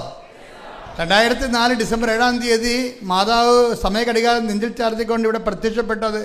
ഞാനത് ഏറ്റു പറഞ്ഞുകൊണ്ട് അമ്മയുടെ രൂപ ഇവിടെ പ്രതീക്ഷിച്ചപ്പോഴാണ് നമുക്ക് പ്രത്യക്ഷീകരണ പ്രാർത്ഥന നൽകിയത്. പ്രത്യക്ഷീകരണ പ്രാർത്ഥന ആൾക്കാർ 6 മാസം ചെല്ലിയപ്പോഴാണ് നമുക്ക് ഉടമ്പടി തന്നത്. ലോകത്തൊരു ധ്യാനകേന്ദ്രം കൊടുക്കാതെ എന്തുകൊണ്ട് ഉടമ്പടിയുടെ രഹസ്യം നമുക്ക് നൽകി. അതിലൂടെ 10,000 ദൈവം ഇവിടെ കോടിച്ചൊരി. കഴിഞ്ഞ ദിവസങ്ങളെല്ലാം ഇവിടെ കോരിച്ചൊരിയുന്ന മഴയായിരുന്നു. പക്ഷേ ഇത്രയും ആൾ അപ്പോഴും ഉണ്ടായിരുന്നു. എന്തുകൊണ്ടാണ് ഈ മഴയത്തും ആൾക്കാർ വിട്ടുമാറാതെ ഇങ്ങനെ കൃപാസനം നിൽക്കുന്നതിൻ്റെ കാര്യം എന്താണ്? കൃപാസനം മനുഷ്യനെ ദൈവത്തിൻ്റെ വചനത്തിൻ്റെ വെളിച്ചത്തിൽ ക്രിസ്തുവിൻ്റെ നാമത്തിൽ മനുഷ്യൻ്റെ വർത്തമാനകാലവും ഇനി വരാൻ പോകുന്ന കാലത്തെക്കുറിച്ചും അഭിസംബോധന ചെയ്യാൻ ദൈവത്തിൻ്റെ സംവിധാനം. ശ്രദ്ധിക്കട്ടെ. പരിശുദ്ധ പരമദിവ്യകാരുണ്യത്തിന്. അപ്പോൾ പ്രിൻസി വർഗീസിൻ്റെ വിഷയം പറയാം. അപ്പോൾ പ്രിൻസി വർഗീസിൻ്റെ സെറ്റപ്പ് മനസ്സിലായില്ലേ? അതങ്ങനെ വളരെ ഒരു 0 മിനിറ്റിൽ നിൽക്കുന്ന ആളാണ്. 0 മിനിറ്റിൽ നിൽക്കുന്ന ആളാണ്. പക്ഷെ ഇവർ വർഷങ്ങളായിട്ട് ഒരു 10-19 വർഷമായിട്ട് ഇവർ ഇസ്രയേലിലാണ്. ആ സാക്ഷ്യം പഠിക്കേണ്ട സാക്ഷ്യമാണ്. നിങ്ങൾ കേട്ട് കാണുമായിരിക്കും അല്ലേ? കണ്ടു കാണും അല്ലേ? അതായത് കണ്ടില്ലെങ്കിൽ ഇന്ന് കാണണേ. അതായത് ഇവർ ഈ 19 വർഷമായിട്ട് ഇസ്രയേലിലാണ്. അപ്പോൾ എന്താ കുഴപ്പമെന്ന് വെച്ച് കഴിഞ്ഞാൽ ഇവരുടെ ആദ്യത്തെ കുഞ്ഞിനെ പ്രസവിച്ച് കഴിഞ്ഞപ്പോൾ പോയതാണ്. പിന്നെ അതിനുള്ളിൽ അവർ ഒരു 2-3 കൊല്ലം കഴിഞ്ഞപ്പോൾ ഒരു കുഞ്ഞിനെ കൂടി പ്രസവിച്ചു. അതിന് 3.5 വയസ്സ്. രണ്ടാമത്തെ കുഞ്ഞിന് 3.5 വയസ്സായപ്പോൾ ഇസ്രായേലിൻ്റെ നിയമം എന്താ? നമുക്ക് മറ്റ് യൂറോപ്യൻ രാജ്യങ്ങളിൽ താമസിക്കുന്ന പോലെ ഗൾഫ് രാജ്യത്തും ഇസ്രായേലിലും ഒന്നും ജീവിക്കാൻ പൗരത്വം കിട്ടത്തില്ല. എനിക്കത് മരിക്കാൻ പറ്റുകയില്ല. അപ്പോൾ അവർ പറഞ്ഞ് 3.5 വയസ്സ് കൊച്ചിന് 3.5 വയസ്സായപ്പോൾ ഞാൻ കൊച്ചിനെ കൊണ്ടായിക്കൊള്ളാൻ പറഞ്ഞു. വീട്ടിൽ ഇന്ത്യയെ കൊണ്ടാക്കാൻ പറഞ്ഞു. കാര്യം അവിടെ യഹൂദന് മാത്രമേ പൗരത്വം ഉള്ളൂ. അപ്പോൾ ഇവർക്ക് സങ്കടമായി ഭയങ്കര. കാര്യം ആദ്യത്തെ കുഞ്ഞിൻ്റെ കൂടെ നിന്നില്ല. അതിന് രണ്ടാമത്തെ കുഞ്ഞിൻ്റെ കൂടെ ഇപ്പം നിൽക്കുന്നില്ല. അതായത് 3.5 വയസ്സ് വരെ കുഞ്ഞ് നമ്മുടെ കൂടെ നിന്നിട്ട് കുഞ്ഞിനെ കൊണ്ട് വീട്ടിലാക്കുക എന്ന് വെച്ച് കഴിഞ്ഞാൽ നിങ്ങൾക്കറിയാമല്ലോ എന്ത് സങ്കടമായിരിക്കും. അപ്പം അമ്മയ്ക്ക് ഭയങ്കര വിഷമമായി. പക്ഷെ നടക്കത്തില്ല. അപ്പം അങ്ങനെ ഇവർക്കാണെങ്കിൽ അവിടെ നിന്ന് രക്ഷപ്പെടാനും പറ്റത്തില്ല. കാര്യം ഇവർ GNM ആണ്. പഴയ മലയാള സ്കൂളിൽ പഠിച്ച ആളാണ്. ജനറൽ നേഴ്സിംഗ് ഉള്ള, BSc നേഴ്സിംഗ് ഇല്ല. അപ്പം അതുകൊണ്ട് മറ്റ് രാജ്യങ്ങളിലേക്ക് പോയാൽ, ഇപ്പം ന്യൂസിലൻഡ് പോലൊരു രാജ്യങ്ങളിലേക്കൊക്കെ പോവുകയാണെങ്കിൽ ഭർത്താവിന് അതുപോലെ തന്നെ ഭാര്യയ്ക്കും കുഞ്ഞുങ്ങൾക്കൊക്കെ ആയിട്ട് ജീവിക്കാൻ പറ്റും. ന്യൂസിലൻഡിൽ 2 കൊല്ലം പോയി അവർ താമസിച്ചാൽ ആസ്ട്രേലിയയിലേക്ക് ഈസി ആയിട്ട് വിസ കിട്ടുകയും ചെയ്യും. പക്ഷേ ഇവർ GNM ആണ്. അതുകൊണ്ട് അവിടെ ഒരു ഹോം നേഴ്സിൻ്റെ വർക്കാണ് ചെയ്യണത്. ഈ ഹോം നേഴ്സിൻ്റെ വർക്കൊക്കെ ചെയ്ത് കഴിഞ്ഞാൽ ഒന്നും എല്ലായിടത്തും ഒന്ന് പിടിച്ചു കയറാൻ പാടായിരിക്കും. അപ്പോൾ ഇവർക്ക് ഭയങ്കര ഞാനീ പറഞ്ഞ എന്താ അതായത് ജീവിതത്തിൻ്റെ ഡീമെറിറ്റുകളെക്കുറിച്ച് പറയുകയാണ്. എന്താ ഉടമ്പടി വർക്ക് ചെയ്യണം എങ്ങനെ? Not by merit but by grace. അത് ഓർത്തേക്കണം. ഇവരുടെയൊക്കെ തടസ്സങ്ങൾ മനസ്സിലായില്ലേ? അവിടെ മെറിറ്റില്ല. എന്താണ് കാര്യം? ഒരു GNM. രണ്ടാമത് എന്താ കാര്യം? ഇവിടെ വിസ പ്രോസസ്സ് ചെയ്യത്തില്ല ഒരിക്കലും. കാര്യം എന്താ? 40 വയസ്സുണ്ട്. 39 വയസ്സെന്ന് പറയുമ്പോൾ ഓൾറെഡി 40. ഇവർക്ക് എന്താ കാര്യം? ഒരു പല സ്റ്റുഡൻറ്റ് വിസയ്ക്ക് പോകാമെന്ന് വെച്ചു കഴിഞ്ഞാൽ 35 വയസ്സാണെങ്കിൽ ഓക്കെയാണ്. 35 കഴിഞ്ഞാൽ പിന്നെ സ്റ്റുഡൻറ്റ് വിസയും നടക്കത്തില്ല. അപ്പം ഞാൻ എന്താ പറയണത്? മെറിറ്റുകൾ ഓരോന്നായി പോയിക്കൊണ്ടേയിരിക്കുകയാണ്. ഞാൻ എപ്പോഴും നിങ്ങൾ പറയാം not by merit but by grace എന്ന് പറയുമ്പോൾ ചില അണ്ണന്മാർക്ക് മനസ്സിലാകത്തില്ല. മനസ്സിലാക്കാതെ ഇനി മുന്നോട്ട് പോകാൻ പറ്റത്തില്ല. ഉടമ്പടി അതാണ്, അതിൻ്റെ ഫോർമുല അങ്ങനെയാണ് കിടക്കുന്നത്. അപ്പോൾ ഒരു ദിവസം ഈ പ്രിൻസിയെ ജിൻസി എന്ന് പറയുന്ന ഒരു കൂട്ടുകാരത്തെ വിളിച്ചു പറഞ്ഞ്, എടോ താനുണ്ടല്ലോ, തനിക്ക് തൻ്റെ കുഞ്ഞിനെയുമായിട്ട് മറ്റു രാജ്യങ്ങളിൽ പോയി ഭർത്താവുമായിട്ട് ജീവിക്കാൻ പറ്റുള്ളൂ. അപ്പോൾ പറഞ്ഞു, ജിൻസി ഞാനെന്ത് ചെയ്യാനുണ്ട്? എൻ്റെ അവസ്ഥ ഇതല്ലേ, എനിക്ക് രക്ഷപ്പെടാൻ പറ്റത്തില്ല ഇവിടുന്ന്. കാര്യം എനിക്കിനി അത് അവിടുന്ന് പരീക്ഷ എഴുതാൻ എനിക്ക് ഇംഗ്ലീഷ് പിടികിട്ടണില്ല. അത് പുതിയ കാലത്തെ ഇപ്പോഴത്തെ കുഞ്ഞുങ്ങളുടെ അവസ്ഥ അറിയാമല്ല. ഇപ്പോഴത്തെ ഒരു +2കാർക്ക് തന്നെ ഇംഗ്ലീഷിൽ വെൽ സ്റ്റാൻഡേർഡാണ്. അവർ ഇംഗ്ലീഷ് മീഡിയമാണ് ഫോളോ ചെയ്തെങ്കിൽ വെൽ സ്റ്റാൻഡേർഡാണ് അവർക്ക് കമ്പ്യൂട്ടറും കാര്യങ്ങളെല്ലാം വളരെ ഫടാഫട്ടാണ്. അപ്പം അങ്ങനെ വരുമ്പോൾ അങ്ങനെയുള്ളൊരു കോമ്പറ്റ് ചെയ്യാൻ പറ്റണില്ല. അപ്പോൾ അതുകൊണ്ട് അവിടെയും മെറിറ്റില്ല. അവിടെ ഇവർക്ക് പെൺസിക്ക് മെറിറ്റില്ല. അപ്പോൾ അതെന്തായാലും ഈ കൂട്ടുകാരത്തി ഇങ്ങനെ പറഞ്ഞിട്ട് ജിൻസി എന്ത് ചെയ്യുന്നറിയോ? ജിൻസി കൂട്ടുകാരത്തിയാണ്, ഇവളുടെ പേരെന്നാ പ്രിൻസി. പിന്നെ പെട്ടെന്നൊരു ദിവസം ഈ പ്രിൻസി എടുത്ത് വന്നേച്ച് ജിൻസി ഉടമ്പടി തൈലം കൊണ്ട് നെറ്റിക്കൊരു കുരിശ് വരക്കും. താൻ രക്ഷപ്പെടുള്ളൂ. തന്നെയും ഈ കൊല്ലം തന്നെയും കുഞ്ഞുങ്ങളെയും ഭർത്താവിനെയും കൊണ്ട് കൃപാസനം മാതാവ് വേറെ രാജ്യത്ത് പോകും. നിങ്ങൾ 19 പോകുമെന്ന് പറഞ്ഞ് പ്രവചിക്കുകയാണ്. ആ പ്രവചിക്കണ എന്താണ്? ഈ ഉടമ്പടിയുടെ തൈലമെടുത്ത് ഇവരുടെ നെറ്റിക്ക് ഇങ്ങനെ പൂശിയിട്ടാണ് ഇവർ പ്രവചിക്കുക. അപ്പോൾ ദൈവം ഒരാളെ നിങ്ങളെപ്പോഴും ഓർക്കേണ്ട കാര്യം ഇതാണ്. നിങ്ങൾ ഉടമ്പടി എടുക്കുമ്പോൾ ശ്രദ്ധിക്കേണ്ടത്, നിങ്ങളുടെ വയറ്, നിങ്ങളുടെ കുഞ്ഞ്, നിങ്ങളുടെ ഭർത്താവ്, നിങ്ങളുടെ ജോലി, നിങ്ങളുടെ വീട്, ഇതും പറഞ്ഞുകൊണ്ടിരുന്ന ഈ ജന്മത്തെ ഉടമ്പടി വർക്ക് ചെയ്യത്തില്ല. എനിക്ക് ഏർപ്പെടുന്ന ഈ അച്ഛനെ കാണാൻ തന്നെ നിൽക്കുന്ന ആൾക്കാരില്ലേ, എപ്പോഴും നിങ്ങൾ ശ്രദ്ധിക്കണം. അച്ഛനെ കാണാൻ വരുന്നത് പകുതി, അതായത് നിങ്ങൾ അച്ഛനെ കാണാൻ വരുമ്പോൾ ശ്രദ്ധിക്കേണ്ട കാര്യം, ഉടമ്പടി എടുത്തവരായിരിക്കണം വരേണ്ടത്. പിന്നെ ഞാൻ കൊടുത്തിരിക്കുന്ന ആർക്കാണ് രോഗികളില്ലേ, രോഗികളെ നമുക്കൊന്നും പറയാൻ പറ്റത്തില്ല. രോഗികൾക്ക് ചിലപ്പോൾ ഉടമ്പടി എടുക്കാൻ പറ്റത്തില്ലല്ല. കാര്യം ഗുരുതരമായ രോഗികളെ ഞാൻ എടുക്കത്തുള്ളൂ, ആൾക്കാരെ വരത്തുള്ളൂ. പക്ഷെ അവരോട് നമുക്ക് ഉടമ്പടി എടുക്കാൻ പറയാൻ പറ്റുക? അപ്പോൾ ചിലപ്പോൾ അവരുടെ വൈഫായിരിക്കും ഇവിടെ എടുത്തിരിക്കുന്നത്. പക്ഷെ പ്രോബ്ലം വെച്ച് കഴിഞ്ഞാൽ ഇവരുടെ രോഗി വൈഫാണ് എടുത്തിരിക്കണമെന്നുണ്ടെങ്കിലും ഇവരെ ചിലപ്പോൾ നമ്മൾ വർക്കൗട്ട് ചെയ്ത് വിജയിക്കത്തില്ല. കാര്യം എന്താ? വൈഫെന്ന് പറഞ്ഞാൽ ലോക കള്ളിയായിരിക്കും. അതാണ് പ്രശ്നം. അവർ ഉടമ്പടി ഉഴപ്പിക്കണം. അതെപ്പോഴും നമ്മൾ ശ്രദ്ധിക്കണം. അതായത് എനിക്കിപ്പോൾ ചില ആൾക്കാരോട് ഞാൻ മെസ്സേജ് പറയത്തില്ലേ, ചില ആൾക്കാർ മെസ്സേജ് പറയും, ചില ആൾക്കാർ ഡേറ്റ് പറയും. അതിൻ്റെ കാര്യം വെച്ച് കഴിഞ്ഞാൽ അവർ പക്ക ഉടമ്പടിക്കാരാണ്. അവർ ഉടമ്പടിയിലാണ് ജീവിക്കുന്നത്. മറ്റുള്ളവരെ നമ്മൾ അച്ഛനെ കാണാനുള്ള ചീട്ടായിട്ടാണ് ഉടമ്പടി ദുരുപയോഗിക്കുന്നത്. അവരവിടെ ഇടിച്ചതിൽ ചീട്ട് വാങ്ങിക്കണില്ലേ, അവർ ഉടമ്പടിയായിട്ട് അവർക്ക് ബന്ധമില്ല. ഉടമ്പടി എടുത്തിട്ട് പോലും അവർ ചെയ്തിട്ടില്ല. കാരണം ചില ആൾക്കാർ വരണമെന്ന് പറയണത്, ഇപ്പോൾ ഇന്നലെ ഞാൻ നോക്കുമ്പോൾ ഉടമ്പടി ചീട്ട് കിട്ടിയപ്പോൾ എനിക്ക് സംശയം തോന്നി. മാതാവിൻ്റെ അടുത്ത് വെച്ചപ്പോൾ എനിക്ക് സംശയം തോന്നി. ഞാൻ നേരെ ചെന്നപ്പോൾ അവരുടെ ഉടമ്പടിയുടെ ചീട്ട് പരിശോധിച്ചു. ഉടനെ അവരുടെ പേപ്പർ പരിശോധിച്ചപ്പോൾ 2023 ഉടമ്പടിയാണ്. അന്ന് മുങ്ങിയിട്ട് ഇന്ന് പൊങ്ങുകയാണ് ആൾ.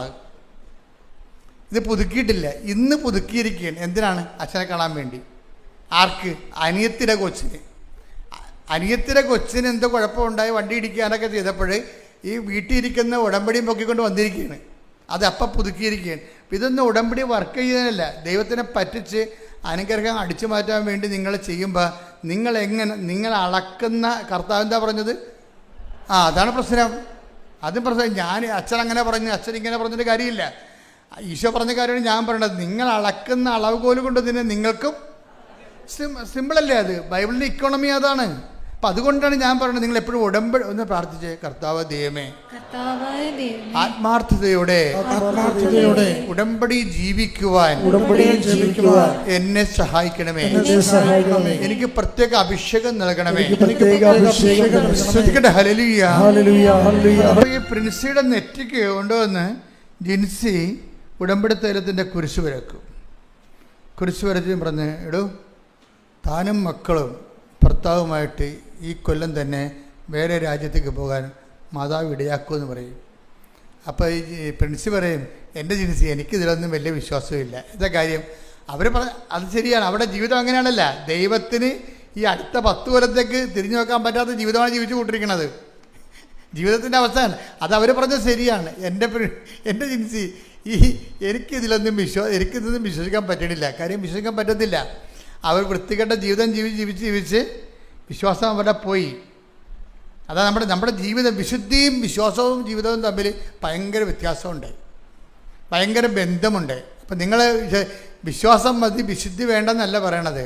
വിശ്വാസം എന്തിലാണ് വിശ്വസിക്കണത്? നമ്മൾ കർത്താവിൻ്റെ വചനത്തിലാണ് വിശ്വസിക്കുന്നത്. ആ വചനത്തിനുള്ള പ്രശ്നം എന്താണ്?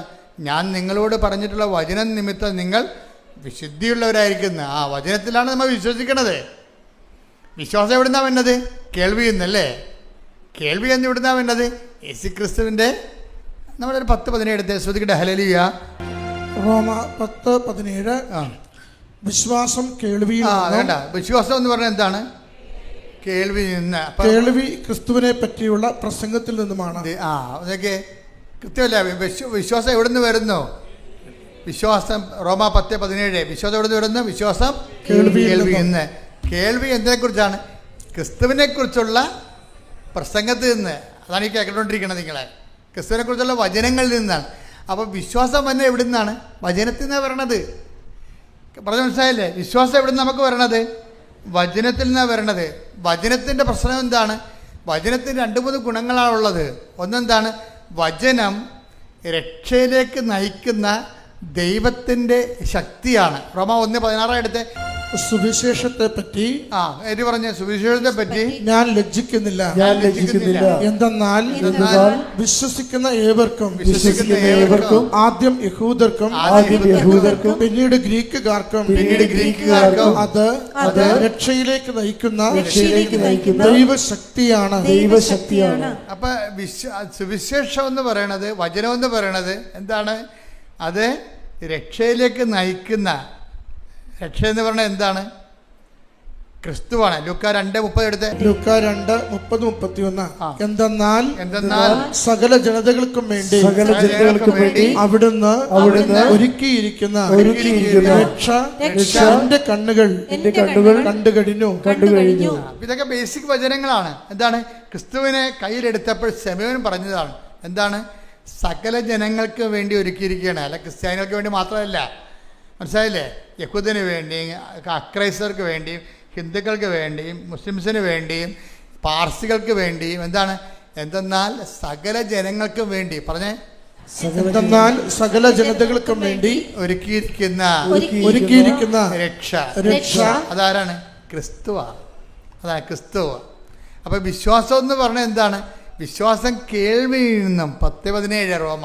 വിശ്വാസം കേൾവിയിൽ നിന്നും. പറഞ്ഞേ, വിശ്വാസം കേൾവിയിൽ നിന്നും. കേൾവി യേശുക്രിസ്തുവിനെ കുറിച്ചുള്ള വചനങ്ങളിൽ നിന്നുമാണ്. അപ്പൊ വചനം എന്താണ്? വചനം റോമ 1:16 അനുസരിച്ചുകൊണ്ട് രക്ഷയിലേക്ക് നയിക്കുന്ന ദൈവത്തിന്റെ ശക്തിയാണ്. അപ്പൊ വചനം രക്ഷയിലേക്ക് നയിക്കുന്ന ദൈവത്തിന്റെ ശക്തിയാണ്. അപ്പൊ അതുകൊണ്ട് തന്നെ ഈ വചനത്തിലൂടെ നമുക്ക് എന്താ ലഭിക്കണത്? ദൈവത്തിന്റെ ശക്തി ലഭിക്കും. പിന്നെ എന്ത് കിട്ടും? വിശുദ്ധി കിട്ടും. അപ്പൊ അതാണ് പ്രശ്നം. ഈ വചനം ആക്ടിവേറ്റ് ചെയ്യുമ്പോൾ നമുക്ക് ദൈവത്തിൻ്റെ ശക്തിയാണ് ലഭിക്കുന്നത്. ബലഹീനതയിലാണ് ദൈവത്തിൻ്റെ ശക്തി എന്ന് നമ്മൾ വായിച്ചില്ലേ? 2 Corinthians 12:9 വായിച്ചില്ലേ? ബലഹീനതയിലാണ് ദൈവത്തിൻ്റെ ശക്തി എന്ന് നമ്മൾ വായിച്ചു അല്ലേ? അപ്പോൾ ഈ ശക്തി നമുക്ക് കിട്ടുന്നത് എന്താണ്? ഈ ബലഹീനത ദൈവത്തിൻ്റെ ശക്തി നമ്മളിലേക്ക് അപ്ലോഡ് ചെയ്യുന്ന പ്രോസസ്സിങ് പ്രക്രിയ എന്താണ്? അതെന്ത്? റോമ 1:16 എന്താണ്? സുവിശേഷം രക്ഷയിലേക്ക് നയിക്കുന്ന ദൈവത്തിൻ്റെ ശക്തിയാണ്. അപ്പോൾ ഈ വചനം എന്ത് ചെയ്യും?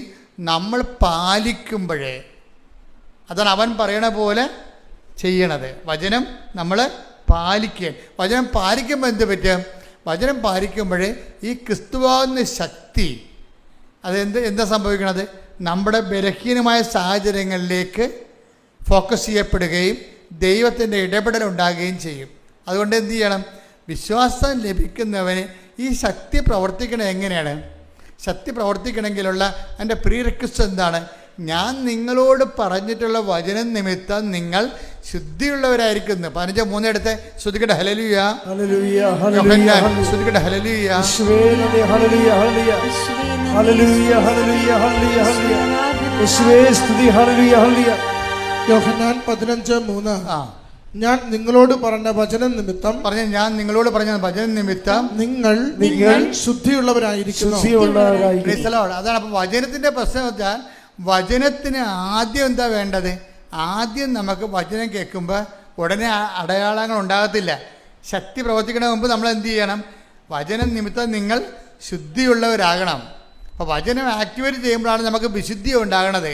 അപ്പോൾ വിശുദ്ധി ഇല്ലാതെ ദൈവത്തെ പ്രസാദിപ്പിക്കുക സാധ്യമല്ല. വിശുദ്ധി ഇല്ലാതെ ദൈവത്തെ പ്രസാദിപ്പിക്കുക സാധ്യമല്ല. ശ്രദ്ധിക്കട്ടെ. ഹല്ലേലൂയ, ഹല്ലേലൂയ, ഹല്ലേലൂയ, ഹല്ലേലൂയ, യേശുവേ നന്ദി. ഹല്ലേലൂയ, ഹല്ലേലൂയ, ഹല്ലേലൂയ, ഹല്ലേലൂയ, ഹല്ലേലൂയ. പരിശുദ്ധ പരമ ദിവ്യകാരുണ്യത്തിന് എന്നേരവും ആരാധനയും സ്തുതിയും പുകഴ്ചയും ഉണ്ടായിരിക്കട്ടെ. അപ്പം വിശുദ്ധി ഇല്ലാതെ ദൈവത്തെ പ്രസാദിപ്പിക്കാൻ സാധ്യമല്ലെന്ന് പൗലോസപ്പോസ്തലന്റെ വചനമാണ്. അപ്പം ഇതിനകത്ത് വരുന്ന വിഷയം, വചനം കേൾക്കുന്ന മാത്രയിൽ 15:3 വർക്കൗട്ട് ചെയ്യണം. എന്താണ്? ഞാൻ നിങ്ങളോട് പറഞ്ഞ വചനം നിമിത്തം നിങ്ങൾ ശുദ്ധിയുള്ളവരായിരിക്കണം. അപ്പം ഇത് വർക്കൗട്ട് ചെയ്ത് കഴിഞ്ഞാൽ എന്ത് പറ്റും? ഇത് ആദ്യം ബേസിക്കായിട്ട് അതാണ് വർക്കൗട്ട് ചെയ്യേണ്ടത്. അങ്ങനെ വന്നാൽ പിന്നീട് എന്താണ്? അവൻ പറയുന്ന പോലെ ചെയ്ത് കഴിയുമ്പോൾ വചനത്തിൻ്റെ റോമ 1:16 അനുസരിച്ചുകൊണ്ട് രക്ഷയിലേക്ക് നയിക്കുന്ന ദൈവത്തിൻ്റെ ശക്തി നമ്മളിൽ പ്രവർത്തിക്കാൻ തുടങ്ങും. അതുകൊണ്ട് ആദ്യം വിശുദ്ധീകരണമാണ് വേണ്ടത്. ആദ്യം വിശുദ്ധീകരണം സംഭവിച്ച് കഴിയുമ്പോൾ അത് ചില ആൾക്കാർ എന്ത് ചെയ്യുമെന്നറിയാമോ? ചില ആൾക്കാർക്ക് മണ്ടത്തരം പറ്റും. അവർ വിശുദ്ധീകരിക്കത്തില്ല. ആ പഴയ പോലെ അഴുക്കട്ട ജീവിതം തന്നെ ജീവിക്കും. വൃത്തികെട്ട വർത്തമാനം പറയും, നാട്ടുകട കഴുത്തേക്ക് കയറും, കണ്ടവൻ്റെ പരദൂഷണം പറയും, ഏഷണി പറയും. അതുപോലെ തന്നെ ഓരോ തരത്തിലുള്ള പഴയ ജന്മത്തിന് ഒരു മാറ്റം ഉണ്ടാകില്ല. എന്നിട്ട് തിരികത്തിച്ച് ദൈവത്തിന് പുകയിട്ടുകൊണ്ടിരിക്കും. കൊപ്രയൊക്കെ പുകയിടണമെന്ന് പറഞ്ഞ പോലെ തിരികെ ഇവർക്ക് മാറ്റമൊന്നും ഉണ്ടാകത്തില്ല. ഇവരാ പഴയ പിടുത്ത് കൂതറ ജന്മമായിരിക്കും സാധനം. എന്ന് വെച്ച് കഴിഞ്ഞാൽ നാട്ടുകാരുടെ കരുത്തേക്ക് കയറും, എല്ലാവരുടെയും കുറ്റം പറയും, എവിടെ നോക്കിയാലും നെഗറ്റീവേ പറയത്തുള്ളൂ. ഇങ്ങനെ ആ പഴയ ജന്മം തന്നെയായിരിക്കും. എപ്പോഴും നമ്മൾ ശ്രദ്ധിക്കേണ്ടത്, അതായത് പഴയ ജന്മത്തിൻ്റെ ഭാഗമായിട്ടാണ് ഈ തകർച്ച വന്നിരിക്കുന്നത്. ഇപ്പം നമുക്ക് തകർച്ച വരാൻ കാര്യം എന്താണ്? നമ്മുടെ ജന്മം ഇതുപോലെ പാഴ്ജന്മം ആയതുകൊണ്ട്, പാപത്തിൻ്റെ ജന്മം ആയതുകൊണ്ട് അവർക്ക് അതിനെക്കുറിച്ച് അനുതാപവും ഇല്ല. അവരാ പഴയ വൈകൃത ജീവിതം തന്നെ ജീവിച്ചു തീർക്കണ കാരണം അവർക്ക് അതിനെക്കുറിച്ച് തകർച്ച എന്താണ് ക്ഷണിച്ചു വരുത്തുന്നതാണ്. അതുകൊണ്ട് ബൈബിൾ എന്താ പറയുന്നത് അറിയാവുക? നിങ്ങൾ എങ്ങനെയാണ് വീണതെന്ന് നോക്കാൻ പറയും. ബൈബിൾ അതാ പറയണത്. നിങ്ങൾക്കിപ്പോൾ തകർച്ച എന്ന് പറഞ്ഞിട്ടുണ്ടെങ്കിൽ വായും പൊളിച്ചപ്പോഴും പറഞ്ഞുകൊണ്ടിരിക്കേണ്ട അങ്ങനെ സംഭവിച്ച് ഇങ്ങനെ സംഭവിച്ച്, മകൻ്റെ ജോലി പോയി, അവനെ കഞ്ചാവ് പിടിച്ച്, ഭർത്താവ് വേറെ പെണ്ണുങ്ങളടുത്ത് പോയി, ഇങ്ങനെ കണാകുണായം പറഞ്ഞുകൊണ്ട് നടക്കേണ്ട കാര്യമില്ല. നിങ്ങൾ എങ്ങനെ വീണെന്ന് നോക്കാൻ പറയും.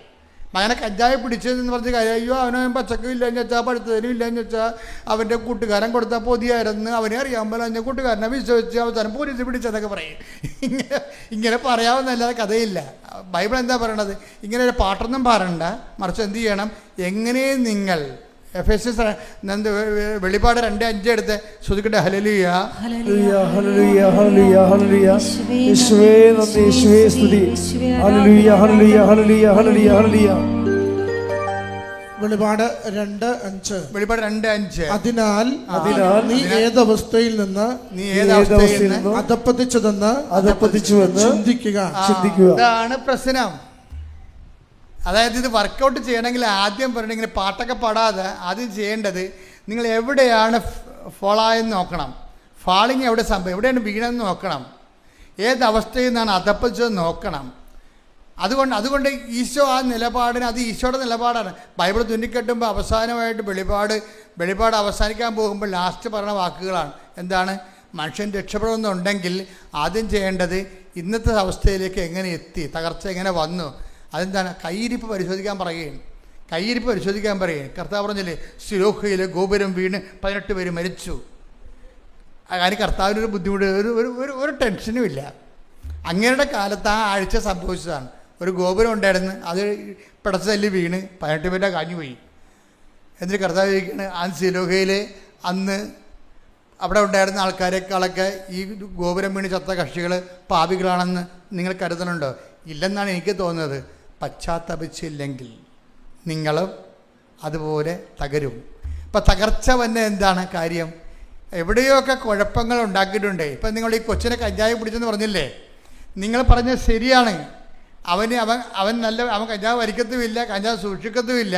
അവൻ്റെ കൂട്ടുകാരൻ അവനെ ചതിച്ചതാണ്. പക്ഷേ ഇപ്പം അവനകത്താണ്, മകനകത്താണ്. ഇപ്പം അവൻ പറയും, ഞാനിനി ഒരു ദൈവത്തിലും വിശ്വസിക്കണില്ല. എന്താ കാര്യം? ഞാനൊരു തെറ്റും ചെയ്തില്ല, എന്നിട്ട് ഞാൻ അകത്ത് പോയില്ലേ? നീ തെറ്റ് ചെയ്യണമെന്ന് നിർബന്ധമില്ല, നിൻ്റെ അമ്മ തെറ്റ് ചെയ്താൽ മതി. ഞാൻ ആ ചേട്ടത്തിയോട് ചോദിച്ചേ, ചേട്ടത്തി ഇവനെ പ്രഗ്നൻ്റ് ആയതിനു ശേഷം എത്ര പ്രാവശ്യം 8 മാസം വരെ നിങ്ങൾ പണിക്ക് പോയെന്ന് കേട്ട്, എത്ര പ്രാവശ്യം നിങ്ങൾ ദേവാലയത്തിൽ പോയി? അതാണ് വിഷയം. നിസ്സാരമില്ല. ഇത് ഒറ്റക്കൈക്കും കച്ചും കൈയും തിരിയത്തില്ലേ?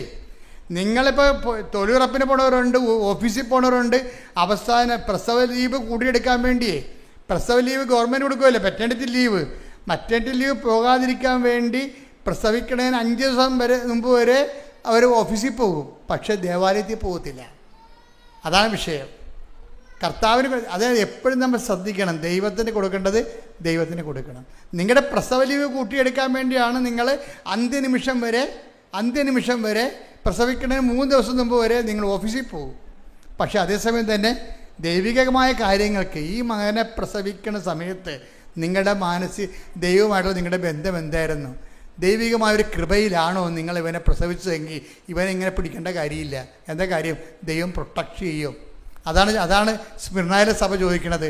നിങ്ങൾ എങ്ങനെ ഏതവസ്ഥയിൽ നിന്ന് നിബന്ധിച്ചുവെന്ന് നോക്കുക. ഒറ്റ കൈക്ക് തീരത്തില്ല കേട്ടോ.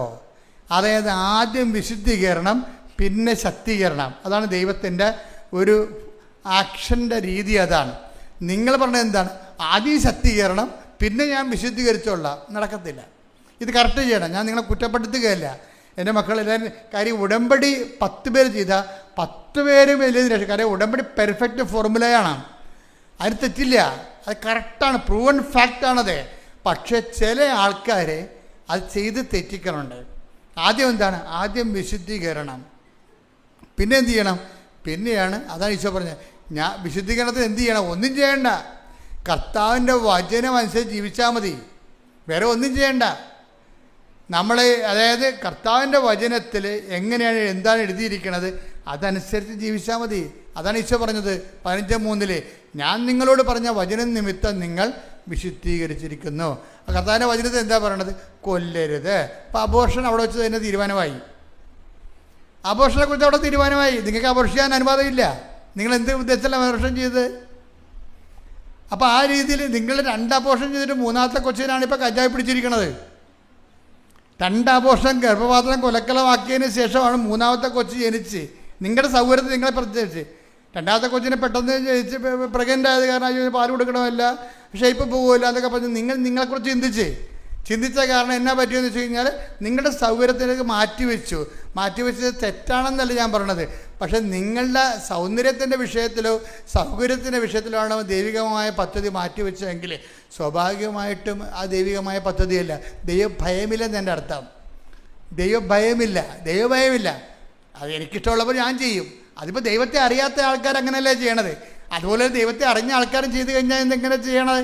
അത് എപ്പോഴും എന്തുകൊണ്ടാണ് കൽപ്പനകൾ വരണത്? ഒരു കൽപ്പന എന്തുകൊണ്ടാണ് വരണത്?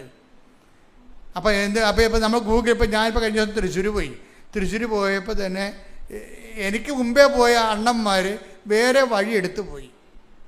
ഞാനുണ്ട് ചെന്ന് ബ്ലോക്കിൽ പെട്ട്. കാരണം ഞാൻ ഉറക്കമായിരുന്നു. വണ്ടി ഡ്രൈവർ അടിച്ച് വിട്ടു പോയി, ചെന്ന് ബ്ലോക്കിൽ പെട്ട്. ബ്ലോക്കിൽ എത്ര മണിക്കൂർ? 2 മണിക്കൂർ ബ്ലോക്കിൽ കിടന്നു. ഒപ്പം കൊച്ചിയിൽ നിന്ന് യാത്ര ചെയ്ത ആൾക്കാർ ഞങ്ങളെക്കാൾ 1.5 മണിക്കൂർ നേരത്തെ അവിടെ എത്തി. ഞാൻ ചോദിച്ചു, നിങ്ങളെങ്ങനെ എത്തി? ഞങ്ങൾ ഗൂഗിൾ അടിച്ചു നോക്കിയപ്പോൾ അവിടെ ബ്ലോക്ക് ഉണ്ടെന്ന് മനസ്സിലായെന്ന്. ഞങ്ങൾ ഗൂഗിൾ അടിച്ച് നോക്കിയപ്പോൾ ഗൂഗിൾ മുഴുവനും ചുവപ്പ് പോരാ, എത്ര 18 കിലോമീറ്റർ ബ്ലോക്ക് എന്ന് ഗൂഗിൾ കാണിച്ച്. ഇപ്പം ഞങ്ങൾ അന്നത്തെ വേറെ വഴി, അതായത് ഗൂഗിൾ ഞങ്ങൾക്ക് വേറെ വഴി പറഞ്ഞു തന്നു. ഇത് തന്നെയാണ് ദൈവകൽപ്പന എന്ന് പറയണത്. ദൈവകൽപ്പന. ഞാൻ കൽപ്പന അറിയാൻ പാടില്ലായിരുന്നു. ഞങ്ങൾ ഗൂഗിൾ നോക്കിയില്ല, ഞങ്ങൾ ബ്ലോക്കിൽ പെട്ട്. ഗൂഗിൾ നോക്കിയ ആൾക്കാർ വേറെ വഴിക്ക് തിരിച്ചു പോയി. അപ്പം കൽപ്പന എന്ന് പറയുന്നത് നമ്മളെ സഹായിക്കാൻ വേണ്ടി വെച്ചിരിക്കുന്നതാണ്, അല്ല നമുക്കിട്ട് പണി തരാൻ പറ്റിയിരിക്കുന്നതല്ല. അപ്പം അതുകൊണ്ട് നമ്മളെ സംബന്ധിച്ചോളം ലൈഫ് കുറച്ചുകൂടി ദൈവത്തിന് ഏത് സമയത്ത് നിങ്ങളുടെ ജീവിതത്തിൽ ഇടപെടാൻ പറ്റുന്ന രീതിയിൽ ആണ്. ഭയങ്കര നമ്മളെ കൽപ്പനകളെക്കുറിച്ച് കറക്റ്റായിട്ട് ചോദിച്ചാൽ എന്തൊരു അത് കൽപ്പന കേൾക്കുന്നതും ദൈവത്തിൻ്റെ വചനം കേൾക്കുന്നതും ദൈവത്തിൻ്റെ വചനം പാലിക്കണതുണ്ടല്ലോ മക്കളെ, ഭയങ്കര നിസ്സാരമാണ്. ദൈവത്തിൻ്റെ വചനം പാലിക്കാതെ ഒന്നാമത്തേൽ ഹാർഡായിട്ടുള്ള വചനങ്ങൾ പാലിക്കാൻ വേണ്ടി നമുക്ക് അങ്ങനെയുള്ള സാഹചര്യം പോലും ദൈവം ഉണ്ടാക്കത്തില്ല. അത് ഉണ്ടാക്കാതിരിക്കാൻ വേണ്ടിയാണ് ഞങ്ങളെ പ്രലോഭനത്തിൽ ഉൾപ്പെടുത്തരുത് എന്ന് പ്രാർത്ഥനയിൽ കണ്ടൻറ്റ് വൈസ് വെച്ചിരിക്കണത്. കർത്താവ് ഒരു കണ്ടൻറ്റ് വെച്ചിട്ടില്ല. എന്താണ്? ഞങ്ങളെ അത് ചില ആൾക്കാർ ഞങ്ങളെ പ്രലോഭനത്തിൽ ഉൾപ്പെടുത്തരുത് ഇങ്ങനെയല്ലേ, ഇങ്ങനെ ചെല്ലിയെങ്ങനെ ശരിയാണ്. ഞങ്ങളെ പ്രലോഭനത്തിൽ ഉൾപ്പെടുത്തരുത് എന്ന് പറഞ്ഞാൽ അത് നമ്മൾ മീൻ ചെയ്യണം. കർത്താവെ, നിൻ്റെ നിന്ന് അകന്നു പോകുന്ന ഒരു കച്ചവടത്തിനും എന്നെക്കൊണ്ട് എൻ്റെ തല കൊണ്ട് വെച്ച് കൊടുത്തേക്കരുത്. ഐ കാൻ ബെയർ ഇറ്റ് എന്ന് പറയണം. അങ്ങനെ സത്യസന്ധമായിട്ട് ദൈവത്തോട് പറഞ്ഞാൽ ഇങ്ങനെയുള്ള അലവാത്തരങ്ങളിൽ നമ്മളെ ദൈവം രക്ഷിക്കും.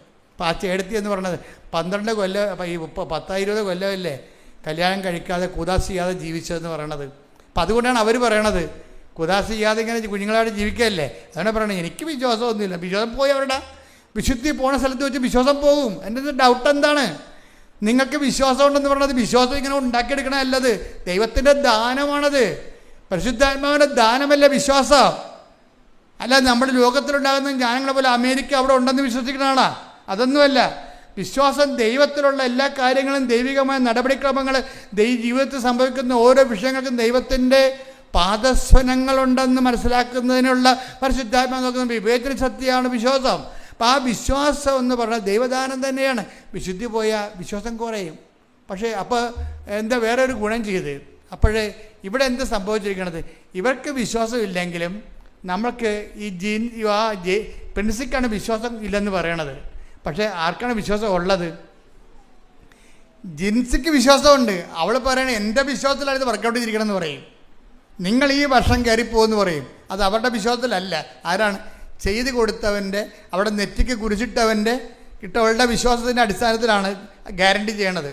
അന്ന് രാത്രി ഒരു സംഭവം നടക്കും. അന്ന് രാത്രി ഈ പ്രിൻസിയുടെ നെറ്റിയിൽ ജിൻസി കുരിശിട്ട ദിവസം രാത്രി ഒരു സംഭവം നടക്കും. ഒരു ചേടത്തി വരും ബെഡ്റൂമിലേക്ക് രാത്രി ദർശനത്തിലാണ്. അവർ ജുമ്മ വന്ന് കയറി ഇറങ്ങിപ്പോകും. കുറച്ച് കഴിയുമ്പോൾ അവിടെ മരിച്ചുപോയ അവിടെ അമ്മായിയപ്പൻ ഇവളുമായിട്ട് കൊണ്ട വൈരാഗ്യമായിരുന്നു. അവളുടെ ആ വൈരാഗ്യം ഇപ്പോഴും ഇവളുടെ മനസ്സിലുണ്ട്. പക്ഷെ ആ മനുഷ്യൻ സ്വപ്നത്തിൽ വരും. ഞാൻ പറയും, പ്രിൻസി എല്ലാം ശരിയാകും. അപ്പോഴും മനസ്സിലായി. ഇതുടനെ ജിൻസിനെ വിളിച്ച് ഇവൾക്കാണെങ്കിൽ വല്ലാത്ത രീതിയിൽ ഷിവർ ചെയ്യാൻ തുടങ്ങി. ഈ കാഴ്ചയോടുകൂടി ഭയങ്കര ഭീതിപ്പെടും. അതായത് സന്തോഷകരമായ സുഗതമായ എന്നാൽ ദൈവ സാന്നിധ്യത്തിൻ്റെ ഭീതിതമായ ഒരു കാഴ്ചയാണ്. ഒരു സ്ത്രീ വന്ന് ഇറങ്ങിപ്പോകുന്നു. അത് പോയ സെക്കൻഡുകൾക്കുള്ളിൽ മരിച്ചുപോയ അമ്മായിയപ്പൻ സ്വപ്നത്തിൽ വന്നിട്ട് പറയും, പ്രിൻസി എല്ലാം ശരിയാകും. ഇത് പറയണ കൂടി ഇവർക്ക് വല്ലാത്തൊരു കോൺഫിഡൻസ് വരും. ഇവർ തിരിച്ച് വിളിക്കും. രാവിലെ എഴുന്നേറ്റ് ജിൻസിയെ വിളിക്കും. ജിൻസി, ഇന്നലെ രാത്രി ഇങ്ങനെ ഒരു സംഭവം ഉണ്ടായി. അപ്പോൾ പറഞ്ഞു, ഒന്നും നോക്കണ്ട, അത് മാതാവാണെന്ന് പറയും. ഒന്നും നോക്കണ്ട, അത് മാതാവാണെന്ന് പറയും. ഇനിയിപ്പോൾ കുഴപ്പമില്ല, പെട്ടെന്ന് ആപ്ലിക്കേഷൻ പുട്ടപ്പ് ചെയ്യാൻ പറയും. ന്യൂസിലൻഡിലേക്ക് ആപ്ലിക്കേഷൻ പുട്ടപ്പ് ചെയ്യാൻ പറയും. അപ്പോഴുടനെ ഇവർക്ക് പേടി, പരീക്ഷ ജയിക്കുകയോ ഇല്ലയെന്ന്. പരീക്ഷയ്ക്ക് അമ്മ ജയിപ്പിച്ചിരിക്കും. എന്താണ്? സഞ്ചാരി മാതാവാണ്. നിൻ്റെ 39 വയസ്സ് 40 വയസ്സൊന്നുമല്ല. അമ്മ ഫയലെടുത്ത് പച്ചമണിക്ക് ഒപ്പിട്ട് കഴിഞ്ഞാൽ അവൻ പറയണ പോലെ ചെയ്ത കണ്ട് നമ്മൾ മുന്നോട്ട് പോകും. എല്ലാ സ്ഥലങ്ങളിലും പച്ചടിച്ച് പോകും. എന്താ കാര്യം? ആൾ ഓൺലൈനിൽ നിൽക്കുകയല്ലേ. അവൾ പരീക്ഷ എഴുതി. ഒരിക്കലും ചിന്തിക്കാത്ത വിധത്തിൽ അവൾ പരീക്ഷ ജയിച്ച്. അപ്പോൾ ഉടനെ ഇത് കണ്ട് എല്ലാ സാധനവും എടുത്ത് പേപ്പറെല്ലാം റെഡിയാക്കി ഏജൻസിക്ക് കൊടുത്തപ്പോൾ ഏജൻസി പറഞ്ഞ്, ഇത് ANM അല്ലേ, ഇത് നിങ്ങളിവിടെ ഹോം നേഴ്സല്ലേ, നിങ്ങൾ സർവീസ് നേഴ്സിൻ്റെ സർട്ടിഫിക്കറ്റ്, നിങ്ങൾ സർവീസ് നേഴ്സിൻ്റെ നേഴ്സായിരുന്നതിൻ്റെ സർട്ടിഫിക്കറ്റ് വേണമെന്ന് പറയും, എക്സ്പീരിയൻസ് സർട്ടിഫിക്കറ്റ് വേണമെന്ന്. അപ്പോൾ എക്സ്പീരിയൻസ് സർട്ടിഫിക്കറ്റ് ഇപ്പോൾ ഓരോരുത്തരാണ് കള്ള സർട്ടിഫിക്കറ്റ് ഉണ്ടാക്കി കൊടുക്കുന്നുണ്ടല്ലോ. അപ്പോൾ അത് എല്ലാ യൂറോപ്യൻ രാജ്യങ്ങൾക്ക് അറിയാം കള്ള സർട്ടിഫിക്കറ്റാണ്. ഇപ്പോൾ കുമ്പനാട് യൂണിവേഴ്സിറ്റി എന്നൊക്കെ പറഞ്ഞുകൊണ്ട് ആൾക്കാർ ഏത് യൂണിവേഴ്സിറ്റി അങ്ങനെയൊന്നും ഉണ്ടാകത്തില്ലേ, ആരാണ്ട് എഴുതി കൊടുക്കണതാണ്. അപ്പോൾ അങ്ങനെയൊക്കെ സർട്ടിഫിക്കറ്റ് കൊടുക്കണം. കാരണം ഇപ്പോൾ സായിപ്പിനും ഇസ്തായിക്കാർക്കും അറിയാം ഈ എക്സ്പീരിയൻസ് സർട്ടിഫിക്കറ്റ് എല്ലാം കള്ള സർട്ടിഫിക്കറ്റ് ആണെന്ന് പറയും. പിന്നെ നിങ്ങൾക്ക് പണി തരാതിരിക്കാൻ വേണ്ടി അവർക്ക് അവിടെ കോവിഡ് കഴിഞ്ഞപ്പോൾ കുറേ ആൾക്കാർ മരിച്ചു പോയത് കാരണം നിങ്ങളെ കളയാൻ പറ്റാത്തത് കൊണ്ട് അവരങ്ങ് വെച്ചുകൊണ്ടിരിക്കുന്നതാണ്. എപ്പോഴായാലും നമുക്ക് പണി കിട്ടും. അപ്പോൾ എപ്പോഴും നമ്മൾ ശ്രദ്ധിക്കണം. അതായത് അതുകൊണ്ട് തന്നെ ഇപ്പോൾ അവരെന്താ ചോദിച്ചിരിക്കണമെന്ന് അറിയാം, ഇവരോട് പ്രിൻസിയോട് ചോദിച്ചിരിക്കണത്, അവർ പറഞ്ഞു നിങ്ങൾ ബാങ്കിൽ നിന്ന് സാലറി മാറിയ ബാങ്കുകാരുടെ സ്റ്റേറ്റ്മെൻറ്റ് തരാൻ പറയും. അപ്പോഴേ അതിലെ പ്രശ്നം സർവീസ് ബാങ്കിൽ നിന്ന് സാലറി മാറി എടുത്തിട്ടുള്ള ബാങ്കുകാരുടെ സർട്ടിഫിക്കറ്റ് തരാൻ പറയും. ഉടനെ ഇവർ ബോംബെയിൽ ഹോസ്പിറ്റലിൽ ജോലി ചെയ്തിട്ടുണ്ട്. ഇവർ സാലറി മാറി ബാങ്കിലേക്ക് വിളിക്കും. ബാങ്കിലേക്ക് വിളിക്കുമ്പോൾ അങ്ങനെ എന്തോ ഹിന്ദിയൊക്കെ പറഞ്ഞ് സംഭവം എസ് എന്നൊക്കെ പറഞ്ഞ് അത് പുതിയ മാനേജറാണെന്ന് അയാൾ ക്ലോസ് ചെയ്തു. പിന്നെ ഇവർക്ക് ഇപ്പോൾ സാലറി കൊടുത്തില്ല, അയാൾക്ക് എന്താ അതൊന്നും ചെയ്ത് കൊടുക്കത്തില്ല ആരും. അപ്പോഴുടനെ ഇത് പിന്നെ തടസ്സമല്ല വന്നത്. അപ്പോൾ ഉടനെ ഇവൾ വീണ്ടും ഉടമ്പടി സ്ട്രോങ് ആക്കി വെച്ചും ജിൻസിനെ വിളിക്കുമ്പോൾ പറഞ്ഞ് നീ കുഴപ്പമില്ല, നിനക്ക് പരിചയമുള്ള ബാങ്കുകാരെ വിളിക്കാൻ പറയും. അപ്പോൾ പരിചയമുള്ള ബാങ്കുകാർ ഇവളുടെ അക്കൗണ്ട് ബാങ്കുകാരനെ വിളിച്ചും പറയും, സാറേ എനിക്കിങ്ങനെ ഒരു പ്രശ്നമുണ്ട്, എന്നെ സഹായിക്കണം, സാറാ ബാങ്കിലോട്ട് വിളിക്കാൻ പറയാം, ബോംബെയിലാണ്. സാറാ ബാങ്കിലോട്ട് വിളിച്ച് പറഞ്ഞ് ജിൻസി എൻ്റെ കസ്റ്റമറാണ്, അവരവിടെ സാലറി പേയ്മെൻറ്റ് നടത്തിയിട്ടുള്ളതാണ് നിങ്ങൾ, അതുകൊണ്ട് അതിൻ്റെ ഒരു ബാലൻസ് ഷീറ്റ് ഇങ്ങോട്ട് തരാൻ പറയും. അത് 24 മണിക്കൂറിനുള്ളിൽ ആ ബാലൻസ് ഷീറ്റ് കമ്പ്യൂട്ടറിൽ വരും. എന്ന് വെച്ച് കഴിഞ്ഞാൽ അതേ പെട്ടെന്ന സംഭവങ്ങൾ. അതായത് എന്ത് തടസ്സം ഉണ്ടായാലും ഉടമ്പടിയിലാണെങ്കിൽ അമ്മ കുജിക്കുന്ന പച്ച മഷീറ്റിന് ഒപ്പിട്ടല്ലേ ഇതിങ്ങനെ കയറി പോവും. അതിനുശേഷം അപ്പോൾ ഇതെല്ലാം കൊണ്ടുപോയി ഏജൻസിക്ക് കൊടുക്കും. ഏജൻസി പേപ്പറെല്ലാം പരിശോധിച്ച് നോക്കിയപ്പോഴാണ് പറഞ്ഞ്, മാഡം ഈ സംഭവം നടക്കത്തില്ല കേട്ടാ. എന്താ കാര്യം? നിങ്ങൾക്ക് 39 വയസ്സുണ്ട്. ഈ 39 വയസ്സുള്ള ആൾക്കാരെ നമ്മൾ വിസയ്ക്ക് ന്യൂസിലൻഡിലോട്ട് വെച്ച് കൊടുത്തു കഴിഞ്ഞാൽ ഉള്ള കുഴപ്പമെന്ന് പറയണത് ഇത് പക്ക റിജക്റ്റ്, അപ്പോൾ തന്നെ ഓട്ടോമാറ്റിക് റിജക്റ്റഡ് ആവും. റിജക്റ്റായത് കൊണ്ട് പ്രശ്നമില്ല, ഞങ്ങളുടെ ഏജൻസിയുടെ സക്സസ് റേറ്റിംഗ് പോകും. ഗൂഗിൾ അടിച്ച് നോക്കിയിട്ട് ആൾക്കാർ ഏജൻസിനെ സെർച്ച് ചെയ്യത്തില്ലേ, ഇപ്പോൾ റേറ്റിംഗ് നോക്കുമ്പോൾ റിജക്ഷൻ റേറ്റാണ് ഇവർക്ക് കൂടുതലെന്നുണ്ടെങ്കിൽ നിങ്ങൾ കൊണ്ടുവന്ന് ഇവിടേക്ക് ഇതിൻ്റെ അകത്ത് നിങ്ങളുടെ റിജക്റ്റ് ആയി കഴിഞ്ഞാൽ ഞങ്ങളുടെ സക്സസ് റേറ്റ് പോകും, അതുകൊണ്ട് ഞങ്ങളത് ചെയ്യത്തില്ല എന്ന് പറയും. അത് ഭയങ്കര സങ്കടമായി. അപ്പോൾ ഇവിടെ ഇവളെന്ന് വെച്ച് അപ്പോൾ അതിനുള്ളിൽ ഇവൾ പറഞ്ഞ് ഒരു വാക്കുകൾ പറയും ഏജൻസിയോട്, ഇത് നിങ്ങൾ വിടണം, ഇല്ലെങ്കിൽ എന്നെ കത്തി കുത്തണ പോലെയാണ് കാര്യം. ഇത് വിട്ടാൽ പിറ്റേ ആഴ്ച ഇതിന് 14 ദിവസമൊന്നും വേണ്ട, ഇത് പിറ്റേ ആഴ്ച ഇത് അവർ അംഗീകരിക്കും. എന്താ വെച്ചാൽ ഞാൻ ഉടമ്പടിയിലാണെന്ന് പറയും ഇവൾ. അതാണ് പ്രശ്നം. ഇപ്പോഴാണ് ശരിക്കും പറഞ്ഞാൽ ഈ പ്രിൻസി എന്ന ലേഡി കറക്റ്റ് ദൈവ പൈതലായി കൺവേർട്ട് ചെയ്യണം. എന്താണ് വിശ്വാസത്തിലൊക്കെ വരുന്ന കണ്ടില്ലേ, അവർ ഏജൻസിയോട് പറയുന്നത് എന്താണ്, ഇത് വെച്ചാൽ ഞങ്ങളുടെ സക്സസ് റേറ്റ് പോകുമെന്ന് പറയുമ്പോഴാണ് ഏജൻസിയോട് പറയണത് ഇത് വെക്കുക, ഇത് 14 ദിവസം പോലും വേണ്ടി വരത്തില്ല, 6 ദിവസം കൊണ്ട് ശരിയാവും. കാര്യം എന്താണ്, ഞാൻ ഉടമ്പടിയിലാണ്, സഞ്ചാരി മാതാവ് എംബസി ചെല്ലുമെന്ന് പറയും. അപ്പോൾ ഇവളുടെ നിശ്ചയദാർഢ്യം കണ്ടപ്പോൾ അവരെടുത്ത് വെച്ച് അവർ അക്സെപ്റ്റ് ചെയ്തപ്പോൾ എന്നാ പറ്റിയിരിക്കണത്, ഈ 39 വയസ്സുള്ള ആളിന് അവൾ പറഞ്ഞ പോലെ 6-ാം ദിവസം വിസ അടിച്ചു വന്നു. അവരുടെ അകത്ത് വരുന്ന വിഷയം എന്ന് വെച്ച് കഴിഞ്ഞാൽ നമ്മളെ ഞെട്ടിപ്പിക്കുന്നത് എന്താ അറിയാമോ, ഇവളുടെ കൂടെ ഇൻ്റർവ്യൂവിന് പോയ ആൾക്കാരുണ്ട്, ഇവളുടെ കൂടെ ടെസ്റ്റ് എഴുതാൻ പോയ ആൾക്കാരുണ്ട്, അവരെല്ലാം നല്ല ഇംഗ്ലീഷ് മീഡിയമാണ്, അവരെല്ലാം ഫ്രഷ് ഹാൻഡ്സാണ്. അതേസമയം തന്നെ അവർക്ക് ആർക്കും വിസ ഇല്ല, ഇവൾക്ക് മാത്രമേ വിസയുള്ളൂ. ഈ സാക്ഷ്യം പ്രിൻസിവിടെ പറയുമ്പോൾ എൻ്റെ മനസ്സിൽ വന്ന് എന്താണെന്ന് അറിയാമോ, സിംഹക്കുട്ടികളെ പരിശുദ്ധ പരമദിവ്യകാരുണ്യത്തിന് സങ്കീർത്തനം 34:10 സിംഹക്കുട്ടികൾ പറഞ്ഞേ, സിംഹക്കുട്ടികൾ ഇര കിട്ടാതെ വിശന്ന് വലഞ്ഞേക്കാം. കർത്താവിനെ അന്വേഷിക്കുന്നവർക്ക് ഒന്നിനും കുറവുണ്ടാവുകയില്ല. അപ്പോഴേ കഴിവുള്ളവരും അതുപോലെ തന്നെ മെരിറ്റുള്ള ആൾക്കാർ, അതാണ് സിംഹക്കുട്ടി എന്ന് പറയുന്നത്. സിംഹക്കുട്ടികളുണ്ടാകും, മെരിറ്റുള്ളവരുണ്ടാകും. അവർക്ക് ചിലപ്പോൾ ഇൻ്റർവ്യൂ പാസ്സാകത്തില്ല, വിസ പാസ്സാകത്തില്ല. പക്ഷേ കർത്താവിനെ അവിടെ കക്ഷിയാക്കുന്നത് എന്താണ്, ഒന്നിനും കുറവുണ്ടാവുകയില്ല. അപ്പം അതാണ് ഉടമ്പടിയുടെ പ്രശ്നം എന്ന് പറയുന്നത്. ഞാൻ എപ്പോഴും നിങ്ങളോട് പറയും, ഇത് നോട്ട് ബൈ മെറിറ്റിലാണ് വർക്ക് ചെയ്യണത്. നിങ്ങളുടെ കഴിവ് കൊണ്ടല്ല, ദൈവത്തിൻ്റെ കൃപ കൊണ്ടാണ്. അതായത് ഒരു വിഷയം എപ്പോഴും നമ്മൾ ശ്രദ്ധിക്കണം. ഒരു വിഷയം എടുത്താൽ എൻ്റെ മക്കളെ, അതായത് ഒരു വിഷയം എടുത്താൽ പൊങ്ങാത്തതാകുമ്പോഴേ അതിൻ്റെ അർത്ഥം എന്താണ്? ഇത് ഉടമ്പടിയുടെ പരിധി വരുന്ന സബ്ജക്റ്റാണെന്നാണ്. സാധാരണ പ്രാർത്ഥന കൊണ്ടത് നടക്കത്തില്ലെന്ന് എൻ്റെ അർത്ഥം. എന്താ കാര്യം? അത് എടുത്താൽ നമുക്ക് നമ്മുടെ കഴിവിലും നമ്മുടെ പരിധിക്കപ്പുറത്താണ്. നമ്മുടെ പരിധിക്കപ്പുറത്തേക്കൊരു വിഷയം വന്നാൽ പിന്നെ എന്താണ്? അപ്പം നിങ്ങളോർക്കും ഞങ്ങൾ ഉടമ്പടിയിലാണല്ലോ അച്ചോ, ഞങ്ങൾ ഉടമ്പടി എടുത്തിട്ട് കാര്യമില്ല. ഉടമ്പടിയിൽ നിങ്ങൾ ആക്ടിവേറ്റ് ചെയ്യണം. അത് ദൈവത്തിന് എന്താ പ്രശ്നം വെച്ച് കഴിഞ്ഞാൽ, നമ്മൾ ഉടമ്പടി എടുക്കുന്നതും ദൈവം അത് ഏറ്റെടുക്കുന്നതും തമ്മിൽ വ്യത്യാസമുണ്ട്. നിങ്ങളെപ്പോഴും പരാജയപ്പെടുന്നത് ഉടമ്പടി എടുക്കും നിങ്ങൾ, പക്ഷെ ദൈവം അത് ഏറ്റെടുക്കത്തില്ല. അവിടെയാണ് ഈ തകരാറ് വരണത്. ഏറ്റെടുക്കണമെങ്കിൽ നിങ്ങളുടെ സത്യസന്ധത നിങ്ങൾ തെളിയിക്കണം. പറഞ്ഞ മനസ്സിലായില്ലേ? ഉടമ്പടി എടുക്കണതും ഉടമ്പടി ദൈവം അത് ഏറ്റെടുക്കണതും തമ്മിൽ രണ്ട് സബ്ജക്റ്റാണ്. നമ്മുടെ ഏറ്റവും റിസ്ക് എന്ന് പറഞ്ഞാൽ ഉടമ്പടി എടുക്കണമല്ല. ഉടമ്പടി എടുക്കണമെങ്കിൽ ആലപ്പുഴ വന്ന് 4 മണിക്കൂർ ചിലവഴിക്കണമെന്നേ ഉള്ളൂ. ഇത് തന്നെ ഇത്രയും കോംപ്ലിക്കേറ്റഡ് വെച്ചിരിക്കുകയാണ്. എന്താ കാര്യം? വയ്യാവേലികളും വഴിയെ പോണവരും വന്ന് ഉടമ്പടി എടുക്കാതിരിക്കാൻ വേണ്ടിയാണ്. വയ്യാവേലികളും വഴിയെ പോണവരും വന്ന് ഉടമ്പടി എടുക്കാതിരിക്കാൻ വേണ്ടിയാണ് ഉടമ്പടി മാക്സിമം കോംപ്ലിക്കേറ്റ് ആക്കി വെച്ചിരിക്കുന്നതാണ്. ഞങ്ങൾക്ക് വേണമെങ്കിൽ ഒരു ആംഗിൾ കൊണ്ടോ അല്ലെങ്കിൽ ഇതിൻ്റെ ഹോംവർക്കെല്ലാം കുറച്ച് തരാൻ പറ്റും. ഇത് കൂട്ടുക എന്നല്ല, ഹോംവർക്ക് കുറയ്ക്കുകയില്ല. കാര്യം വെച്ചാൽ ഹോംവർക്ക് വൃത്തിമേനായിട്ട് ചെയ്യണ ആൾക്കാർ ദൈവസ്നേഹം ഉള്ളവർക്ക് അത് ചെയ്യാൻ പറ്റത്തുള്ളൂ. ദൈവത്തിൻ്റെ വിശ്വാസമുള്ളവർക്ക് ചെയ്യാൻ പറ്റത്തുള്ളൂ. വസ്തുവിശ്വാസം, വിഷയവിശ്വാസം നിങ്ങൾക്കുള്ളത്, നിങ്ങൾക്ക് പലർക്കും ഉള്ളത് നിങ്ങളുടെ വിഷയത്തെക്കുറിച്ചാണ് നിങ്ങൾക്ക് ആവരാതി ഉള്ളത്, ദൈവത്തെക്കുറിച്ചല്ല.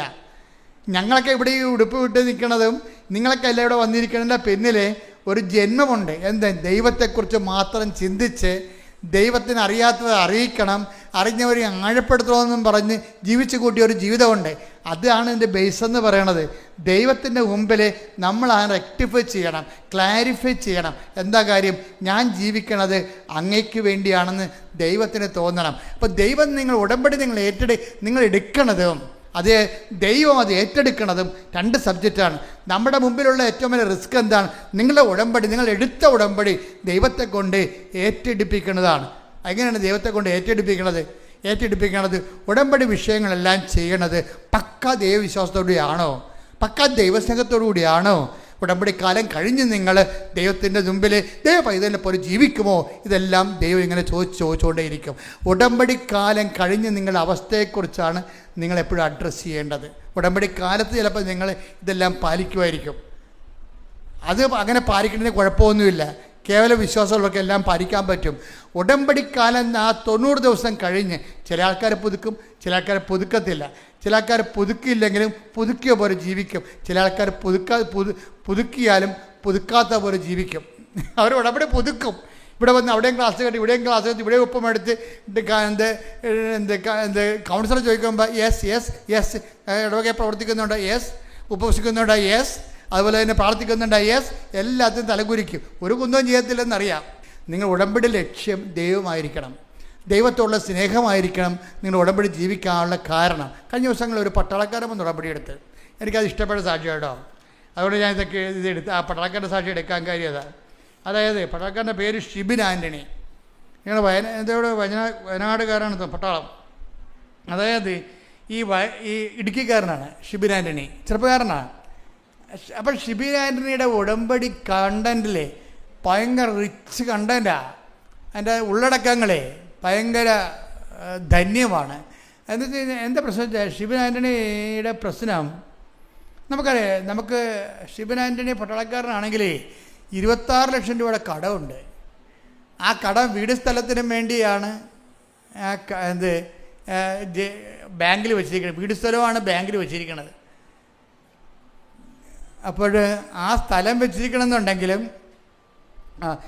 ആ സ്ഥലം ഇപ്പോൾ ജപ്തിയാകാൻ പോവുകയാണ്. വീടല്ല, സ്ഥലം ബാങ്കിൽ വെച്ച് എടുത്തിരിക്കണമെങ്കിലും ബാങ്കിൽ 26 ലക്ഷം രൂപ കടമായി.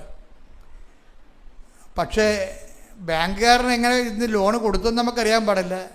വീടുണ്ടായിക്കൊണ്ട് കൊടുത്താണ് നമുക്ക് കുറേ ചോദ്യങ്ങൾ ഇനി അതിൻ്റെ അകത്തുണ്ടെങ്കിലും എനിക്ക് മനസ്സിലായത് ഞാൻ പറയുകയാണ്. ഇങ്ങനെയൊക്കെ 26 ലക്ഷം രൂപ കടം വന്നത് എങ്ങനെയാണ്? ഇയാളുടെ അമ്മയ്ക്ക് 2 ഓപ്പറേഷൻ വന്ന്. നമ്മുടെ ജീവിതത്തിൽ സംഭവിക്കാവുന്നതാണ്. നമ്മളിങ്ങനെ ഇങ്ങനെ ബാലൻസിൽ ജീവിക്കാൻ പോകും. ബാലൻസിൽ ജീവിച്ച് കടം വരാതിരിക്കാൻ വേണ്ടി കോമാളിത്തരങ്ങളൊന്നും കാണിക്കാതെ വെടിപ്പും മെനയുമായിട്ട് ജീവിച്ച് പോവുകയാണ്. എന്താണ്? കടം വരാതിരിക്കാൻ വേണ്ടി നമ്മൾ ജീവിക്കുകയാണ്. പക്ഷേ എന്നാലും നമുക്ക് കടം വരുന്നുണ്ടാവും. കാര്യം രോഗങ്ങളൊക്കെ വന്നു കഴിഞ്ഞാൽ നമ്മൾ എന്ത് ചെയ്യും? ഓപ്പറേഷനൊക്കെ വന്നാൽ നമ്മൾ എന്ത് ചെയ്യും? അപ്പോൾ നമ്മൾ ബാങ്കിൽ നിന്ന് ലോൺ എടുക്കേണ്ടി വരും നമുക്ക്. ഇപ്പോൾ ഈ പട്ടാളക്കാരന് അമ്മയ്ക്ക് 2 മേജർ ഓപ്പറേഷൻ വന്ന്. മേജർ ഓപ്പറേഷൻ വന്നപ്പോൾ തന്നെ നല്ല കടമായി. അതിൻ്റെ പലിശയപ്പോൾ 24 ലക്ഷം രൂപ കടമായി. 24 ലക്ഷം രൂപ കടമായെങ്കിലും വീട് അല്ല ആ പറമ്പ് ജപ്റ്റാകാൻ പോവുകയാണ്. പക്ഷെ ഒരു പ്രശ്നം എന്ന് വെച്ച് കഴിഞ്ഞാൽ അതൊക്കെ മുമ്പ് അത് വിറ്റ് മാറ്റിയാൽ ഇയാൾ രക്ഷപ്പെടും. പക്ഷേ വിൽക്കാൻ പറ്റത്തില്ല. അതാണ് ആ മനുഷ്യൻ്റെ അവസ്ഥ. വിൽക്കാൻ പറ്റത്തില്ല. വിൽക്കാൻ പറ്റാത്ത എന്താണ്? ഈ ഷിബിൻ ആൻ്റണിയുടെ പറമ്പ് വിൽക്കാൻ പറ്റണില്ല.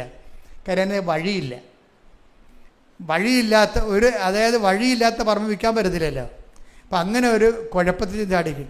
ഈ ഷിബിൻ പറയണത്, ഞാൻ പട്ടാളത്തിൽ പോയതിന് എല്ലാ കൊല്ലം ലീവിന് വരുമ്പോഴൊക്കെ അടുത്ത പറമ്പുകാരൻ്റെ വീട്ടിൽ പോയിട്ട് പട്ടാങ്ങിയായിട്ട്, ഈ പട്ടാളക്കാരനാണെങ്കിൽ നീ ജീവിക്കണ്ടേ, അയാൾ പട്ടാങ്ങി ചേട്ടാ എനിക്കൊരു വഴി തരുമോ ചേട്ടാ, വഴി തന്ന എൻ്റെ അമ്മയുടെ ഓപ്പറേഷൻ്റെ കടങ്ങളെല്ലാം പരിഹരിക്കും.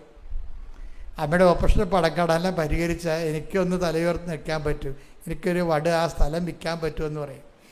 അപ്പോൾ എത്രയോ വർഷം, 10-16 വർഷമായി ഈ മനുഷ്യൻ്റെ വീട്ടിൽ പോണത്. വഴി ചോദിച്ച് അയാൾ കൊടുക്കത്തില്ല. പരസ്യം കയറി കടം മൂക്ക് മുട്ടയായി. കടം ജീവിക്കാൻ പറ്റാത്ത അവസ്ഥയായി. സമാധാനം ഇല്ല. അപ്പനിപ്പം ജീവിച്ചിരിപ്പുണ്ട്, അമ്മയും ജീവിച്ചിരിപ്പുണ്ട്, പക്ഷെ സമാധാനമില്ല. കിട്ടുന്ന ശമ്പളം കൊണ്ട് പലിശപോലും അടക്കാൻ പറ്റാത്തത് കൊണ്ടാണല്ല ബാങ്കിലെ കടം ഇങ്ങനെ കയറിപ്പോയത്. വല്ലാത്ത രീതിയിൽ തകർന്നിരിക്കുകയാണ്. ജോലിയെ കൊണ്ടൊരു കാര്യമില്ല, ജീവിതമില്ല.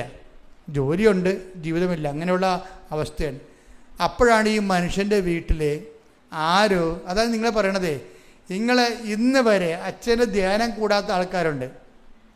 ഇന്ന് വരെ ഇവിടുന്ന് ഉടമ്പടി എടുത്തു പോകും. ഒരിക്കൽ പോലും ഒരു യൂട്യൂബിൽ നിന്ന് ഷെയർ ചെയ്ത് കൊടുക്കത്തില്ല. സാക്ഷി ഒന്ന് ഷെയർ ചെയ്ത് കൊടുക്കത്തില്ല. ഈ ചൊവ്വാഴ്ച ധ്യാനം ഒന്ന് കൂടത്തില്ല. ഒരു പരിപാടിയില്ല. വെറുതെ ആകപ്പാടെ അറിയാവുന്നത് തിരി തപ്പിയെടുത്ത് പോയി കത്തിക്കണ കാണാം. അതുതന്നെ എന്തൊരു കഷ്ടമാണെന്നറിയാമോ. എനിക്കാണെങ്കിൽ ഞാൻ ഈ ആൾത്താറയിൽ നിന്ന് ഇറങ്ങി എങ്ങനെ കൗണ്ടറിൽ ഇരിക്കുകയാണെങ്കിൽ എനിക്കത് കൈകാര്യം ചെയ്യാൻ പറ്റും. കാര്യം 50% ആൾക്കാരെ ഗുഡ് ബൈ പറഞ്ഞ് വിടാൻ പറ്റും. കാര്യം ഒരു മനുഷ്യന് ഉടമ്പടി എടുക്കാനുള്ള യോഗ്യതയില്ല, ഇവർ ചെയ്യത്തില്ല. അതാണ് വിഷയം. അപ്പം അതുകൊണ്ട് തന്നെ ഇങ്ങനെ കുറേ കള്ളനാണയങ്ങൾ ഉടമ്പടി എടുത്തിട്ടുണ്ട്. കാര്യം അവരത് ചെയ്യത്തില്ല. ചെയ്യണവർ ദൈവസ്നേഹത്തോടെ അല്ല ചെയ്യണത്, വല്ലപാടും ഒപ്പിച്ചുണ്ടാക്കുകയാണ് ചെയ്യണത്. കാര്യം കാണാൻ വേണ്ടി ഇടയ്ക്കിടയ്ക്ക് അവരുടെ കാര്യം നടന്നോ എന്ന് ചിന്തിക്കും. ദൈവത്തിൻ്റെ കാര്യത്തെക്കുറിച്ച് നല്ല ദൈവസ്നേഹത്തോടെ ചെയ്യണം, ദൈവത്തിന് വേണ്ടിയാണ് ജീവിക്കണമെന്ന് ദൈവത്തിന് തോന്നിയാലാണ് ഈ ഉടമ്പടി ദൈവം ഏറ്റെടുക്കത്തുള്ളൂ. പക്ഷേ ഷിബിനെ സംബന്ധിച്ചിടത്തോളം അയാളൊരു പട്ടാളക്കാരനാണെങ്കിൽ അയാൾ പറയണേ, ഞാനിങ്ങനെ പട്ടണത്തിൽ ഇങ്ങനെ നോക്കി നടക്കും, ആർക്കാണ് പ്രയാസം ഉള്ളതെന്ന് നോക്കി നടക്കും. ഞാൻ ഉടമ്പടിയിലല്ലേ. അപ്പം നോക്കി നടക്കുന്നതിന് എന്ത് ചെയ്താൽ ഞാനൊരു പഞ്ചാബുകാരനെ കണ്ടുപിടിച്ച്, അയാൾ എപ്പോഴും മരച്ചോട്ടി ഇരിപ്പുണ്ട്, പാവപ്പെട്ടവനാണ്, ധർമ്മക്കാരനാണ്. അപ്പം ഞാൻ എന്ത് ചെയ്യും, എൻ്റെ ഇൻ്റർവെല്ല് ഉണ്ടാക്കി എല്ലാ ദിവസവും ആവശ്യമായ ഭക്ഷണം ഞാൻ കൊടുക്കും. അതാണ് അയാൾ പട്ടാളക്കാരനാണ്, അയാൾ ഡ്യൂട്ടിയിലാണ്. ഡ്യൂട്ടിയിൽ നിന്ന് സമയം കണ്ടുപിടിച്ചിട്ട് ഈ മരച്ചോട്ടി റോഡ് സൈഡിലിരിക്കുന്ന ഗ്രാമങ്ങളിലിരിക്കുന്ന ഈ പഞ്ചാബുകാരന് അയാൾ തിരക്കി പോയിട്ട് അയാൾക്ക് ഈ ഭക്ഷണം കൊടുക്കും. അപ്പോൾ എന്താണ്, ദൈവ തിരുസന്നിധിയിൽ ഇയാൾ ഷിബിൻ വിശ്വസ്തനാണ്. അവിടെയാണ് ഉടമ്പടി കത്തണത് അവിടെയാണ്. അതായത് അതിന് ശേഷം നാട്ടിൽ വരുമ്പോഴും ഉടമ്പടി പ്രകാരം തന്നെയാണ് അത് പറയണേ. ഞാൻ അവിടെ ഹിന്ദി പത്രം മേടിച്ചുകൊണ്ട് പോയിട്ട് ഓരോ കടയിലും കൊണ്ടുപോയി, അവിടേക്ക് അറിയാമല്ലേ ഇതിൻ്റെ പലയിടത്തും മതപരിവർത്തന ക്രിമിനൽ കുറ്റമാണ്. അപ്പോൾ അതുകൊണ്ട് ചില സംസ്ഥാനങ്ങളിലൊക്കെ നമ്മുടെ പത്രക്കാർക്ക് വലിയ പ്രയാസമുണ്ട്, അവരൊക്കെ പോലീസ് പിടിക്കുന്നുണ്ട്.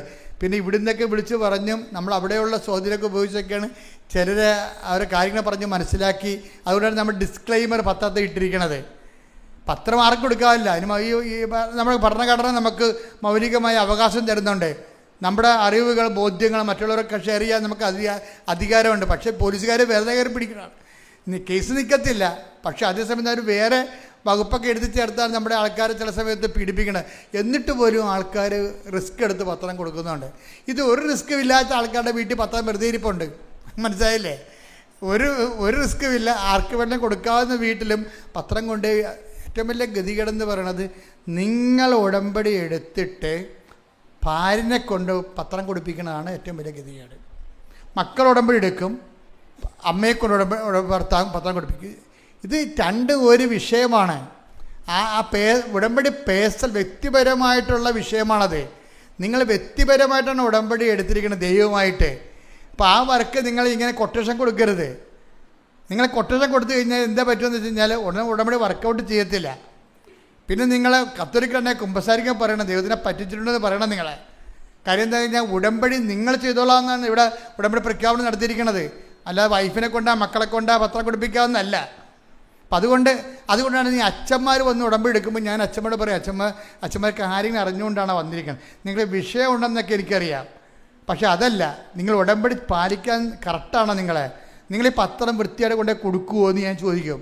കൊടുക്കാൻ ഉദ്ദേശിക്കുന്നില്ലെങ്കിൽ അച്ഛൻ എടുക്കരുത്, അച്ഛൻ പ്രാർത്ഥിച്ചിട്ട് പോയിക്കളാൻ പറയും. അപ്പം അച്ഛന്മാരുടെ വരെ ഞാൻ ഇങ്ങനെ പെരുമാറണത്. അപ്പം നിങ്ങളോടൊക്കെ ഉള്ള അവസ്ഥ എന്തായിരിക്കും?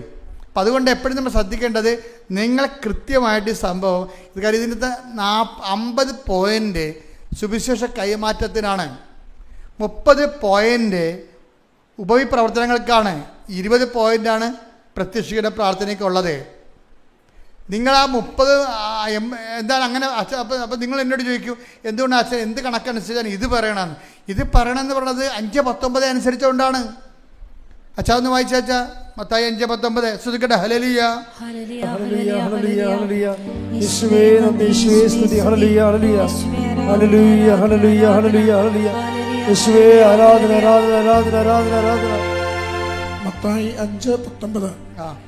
ഈ പ്രമാണങ്ങളിൽ ഈ വചനങ്ങളിൽ ഏറ്റവും നിസ്സാരമായ ഒന്ന് ലംഘിക്കുകയോ ലംഘിക്കുവാൻ മറ്റുള്ളവരെ പഠിപ്പിക്കുകയോ ചെയ്യുന്നവൻ സ്വർഗരാജ്യത്തിൽ ചെറിയവനെന്ന് വിളിക്കപ്പെടും. എന്നാൽ അതനുസരിക്കുകയും പഠിപ്പിക്കുകയും ചെയ്യുന്നവൻ സ്വർഗരാജ്യത്തിൽ വലിയവനെന്ന് വിളിക്കപ്പെടും. അപ്പോൾ സ്വർഗരാജ്യത്തിൽ വലിയവനെന്ന് വിളിക്കപ്പെടും എന്ന് പറയുമ്പോൾ അവൻ്റെ കൃപ ആർജിക്കുന്ന അനുസരിച്ചാണ് ദൈവരാജ്യത്തിലെ വലിപ്പച്ചെറുപ്പം വരണത്. അപ്പോൾ അതെങ്ങനെയാണ്? ഈ വചനം പാലിക്കാൻ മറ്റുള്ളവരെ പഠിപ്പിക്കുകയും ചെയ്യണം. അല്ലാതെ നിങ്ങൾ ഉടമ്പടി എടുത്തിട്ട് ഭാര്യനെ കൊണ്ട് പഠിപ്പിച്ചിട്ട് കാര്യമില്ല. അത് വളരെ സീരിയസ് വിഷയമാണത്. അപ്പോൾ അത് അങ്ങനെ ആവതില്ലാത്തവർ ഈ പണിക്ക് നിൽക്കരുത്. കാര്യം ഇത് വളരെ സീരിയസ് വിഷയമാണ്. ഇപ്പം നിങ്ങൾ തന്ത്രപൂർവ്വം ദൈവത്തിൻ്റെ കണ്ണിൽ പൊടിയിട്ടിട്ട് ദൈവത്തിൻ്റെ അടുത്ത് ശാസ്ത്രീയ വർത്തമാനം പറയാമെന്നാണ് വിചാരിക്കണത്. അങ്ങനെയല്ല ഇത് വ്യക്തി കർത്താവിനെ അറിയുക, അറിയാത്തവരെ അറിയിക്കുക നമ്മുടെ ഉത്തരവാദിത്തമാണത്. അത് ദൈവസേവകത്തോടെ ചെയ്യണം. ഇവിടെ എന്തുകൊണ്ടാണ് ഉടമ്പടിയിൽ എല്ലാവരും സാക്ഷ്യം പറയണത്? ഇത് പാലിക്കുന്ന ആൾക്കാർക്കൊരു പ്രശ്നവുമില്ല. അതുപോലെ തന്നെ ഇതിൻ്റെ കാരുണ്യ പ്രവൃത്തി എന്താണ്? ഞാൻ കഴിഞ്ഞ ധ്യാനത്തിൽ ഇത് പറഞ്ഞു. അത് കാരുണ്യ പ്രവൃത്തിയുടെ കാര്യം 25:34 എടുത്ത് മത്തായിയുടെ സുവിശേഷം ശ്രദ്ധിക്കട്ടെ. ഹല്ലേലൂയ. മത്തായി 25:34. എന്റെ പിതാവിനാൽ അനുഗ്രഹിക്കപ്പെട്ടവരെ വരുവിൻ. ലോകസ്ഥാപനം മുതൽ നിങ്ങൾക്കായി സജ്ജമാക്കിയിരിക്കുന്ന രാജ്യം അവകാശപ്പെടുത്തുവിൻ. അപ്പൊ എനിക്ക് എന്തുകൊണ്ടെന്നാൽ എനിക്ക് വിശന്നു, നിങ്ങൾ എനിക്ക് ഭക്ഷണം തന്നു, എനിക്ക് ദാഹിച്ചു, നിങ്ങൾ എനിക്ക് കുടിക്കാൻ തന്നു, ഞാൻ നഗ്നനായി നിങ്ങൾ എന്നെ ഉടുപ്പിച്ചു. അതിനാൽ ആണ് എൻ്റെ പിതാവിനാൽ അനുഗ്രഹിക്കപ്പെട്ടവരെ വരും. ഇപ്പം കാരുണ്യപ്രവൃത്തി ചെയ്തുകൊണ്ട് എന്താണ്? എൻ്റെ പിതാവിന് അനുഗ്രഹിക്കപ്പെട്ട വരുവിൻ, ലോകാരംഭം ഒരിക്കലും രാജ്യം കൈവശമാക്കാൻ പറഞ്ഞിട്ടുണ്ട്. അത് വലുതാണോ ചെറുതാണോ എന്നുള്ളത് വേറെ വിഷയമാണ്. അത് കൃത്യമായിട്ടും വലിയ ദൈവാനുഭവത്തിലേക്ക് നിത്യതയുടെ ഉന്നത കൃപകളിലേക്ക് ക്ഷണിക്കപ്പെടുന്നത് ഉപവിപ്രവർത്തനമല്ല, അത് സുവിശേഷ പ്രവർത്തനമാണ്. അതുകൊണ്ടാണ് ഞാൻ പറഞ്ഞത് 50 മാർക്ക് പത്ര കൈമാറ്റത്തിനാണ്. പത്രത്തിലൂടെ എന്താ ഉള്ളത്? അനുഭവ സാക്ഷ്യങ്ങളാണ്. ആരുടെ അനുഭവങ്ങൾ? ക്രിസ്തുവിനെ വചനം നടപ്പിൽ വരുത്തിക്കൊണ്ട് അവൻ പറയണ പോലെ ചെയ്ത് അനുഭവം പ്രാപിച്ചവരുടെ അനുഭവ സാക്ഷ്യമാണ് പത്രത്തിലുള്ളത്. 100 എണ്ണം ഉണ്ട്. കാണുമ്പോൾ തന്നെ അത് ആൾക്കാർ മനസ്സിലാക്കി എൻ്റെ പ്രശ്നമുള്ള സാക്ഷ്യം വായിച്ചു കഴിയുമ്പോൾ അവൻ കർത്താവിനെ തിരക്കി വരും. അറിയിക്കാൻ പറ്റും, അറിഞ്ഞവരെ ആഴപ്പെടുത്താൻ പറ്റും. ഉപവിപ്രവർത്തനങ്ങൾക്ക് 30 മാർക്കാണ്. പിന്നെ എന്ത് പ്രാർത്ഥന? പിന്നെ 20 പോയിൻ്റാണ് ഉള്ളത് പ്രാർത്ഥനയ്ക്കുള്ളത്. നിങ്ങൾ എന്താ ചെയ്യണമെന്ന് വെച്ച് കഴിഞ്ഞാൽ ഇതൊന്നും ചെയ്യത്തില്ല, പ്രാർത്ഥന മാത്രം കൊണ്ടുകൊണ്ടിരിക്കും. അത് പ്രാർത്ഥിക്കണമാണ്.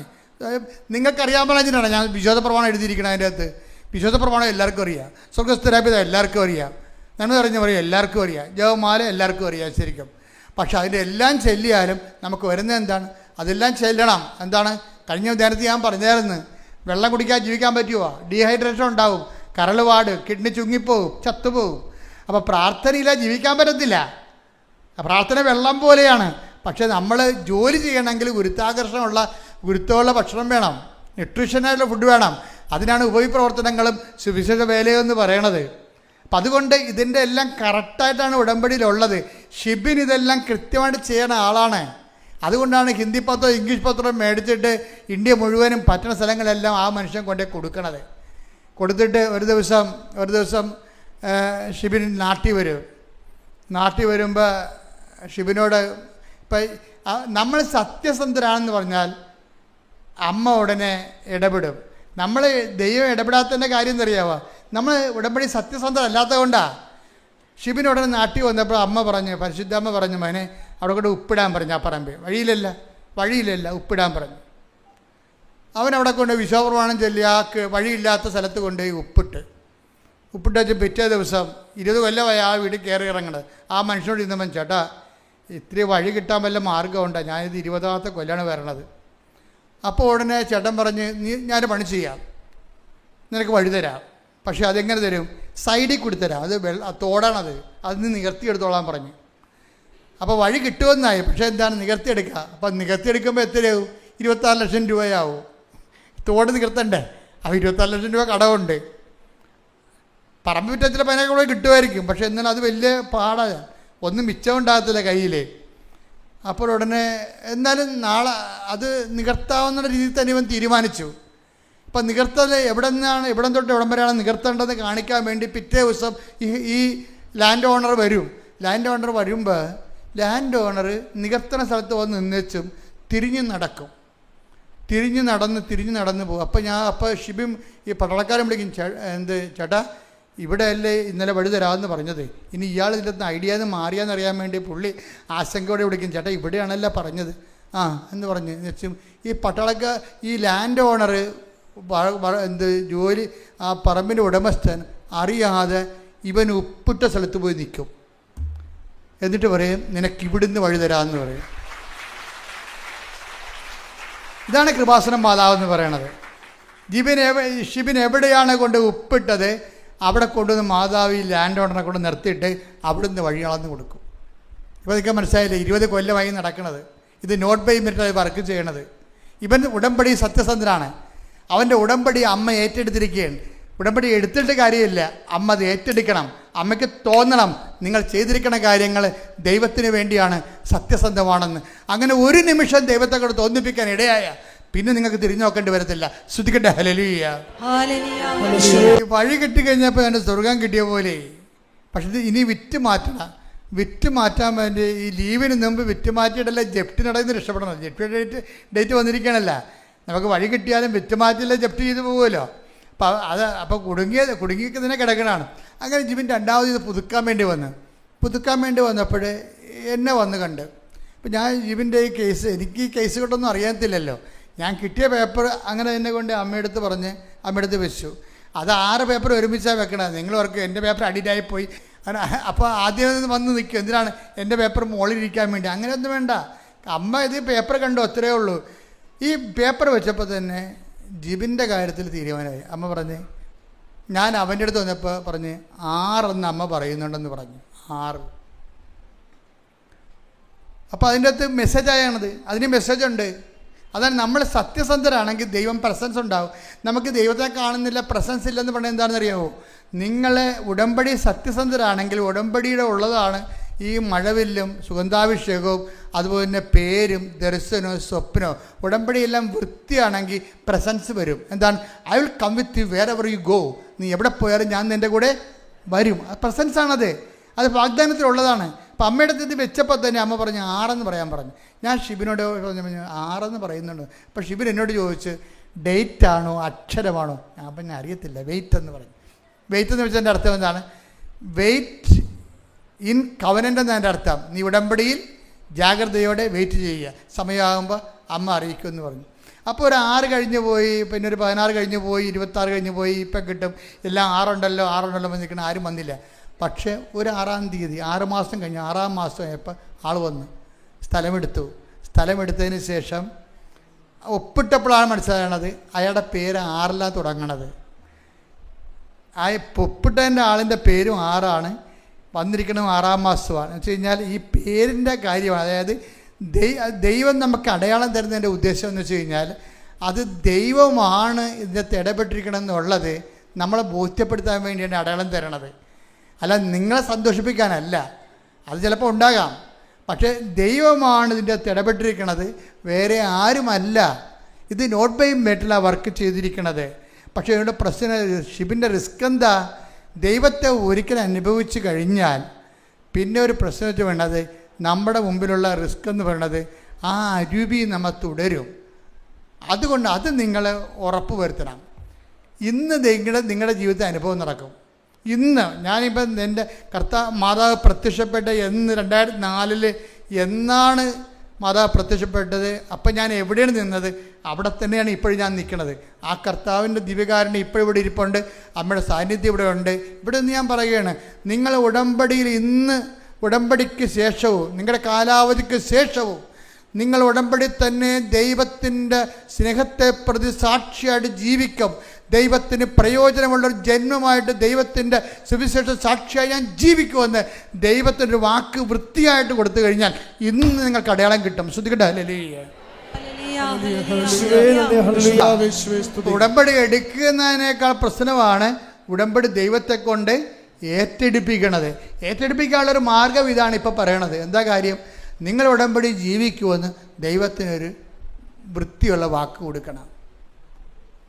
ഉടമ്പടിക്കാലം കഴിഞ്ഞാലും ഞാൻ വിശുദ്ധിയോടും സുവിശേഷ സാക്ഷിയായിട്ട് ജീവിക്കും. അത് സത്യസന്ധമാണെങ്കിൽ ഇന്ന് അടയാളം നടക്കും. കാര്യം ഉടമ്പടി കർത്താവിൻ്റെ വാക്ക് കർത്താവ് ആ വാക്കിൽ നിന്ന് മാറ്റത്തില്ല. കാര്യം എന്താ വെച്ചാൽ നിങ്ങൾ അവിശ്വസ്തരായിരുന്നാൽ പോലും ഞാൻ വിശ്വസ്തനാകുമെന്ന് പറയുമ്പോഴേ ആ വിശ്വസ്തത നമുക്ക് അനുഭവവേദ്യമാകണത് വേറെ ഒരു വിഷയമായതുകൊണ്ടാണ് ഞാൻ ഇങ്ങനെ നിങ്ങളോട് പറഞ്ഞത്. കാര്യം എന്താണ്? നിങ്ങൾ ചെയ്യുന്ന കാര്യം ദൈവത്തെ കൊണ്ട് ഏറ്റെടുപ്പിക്കാൻ എന്ത് ചെയ്യണം?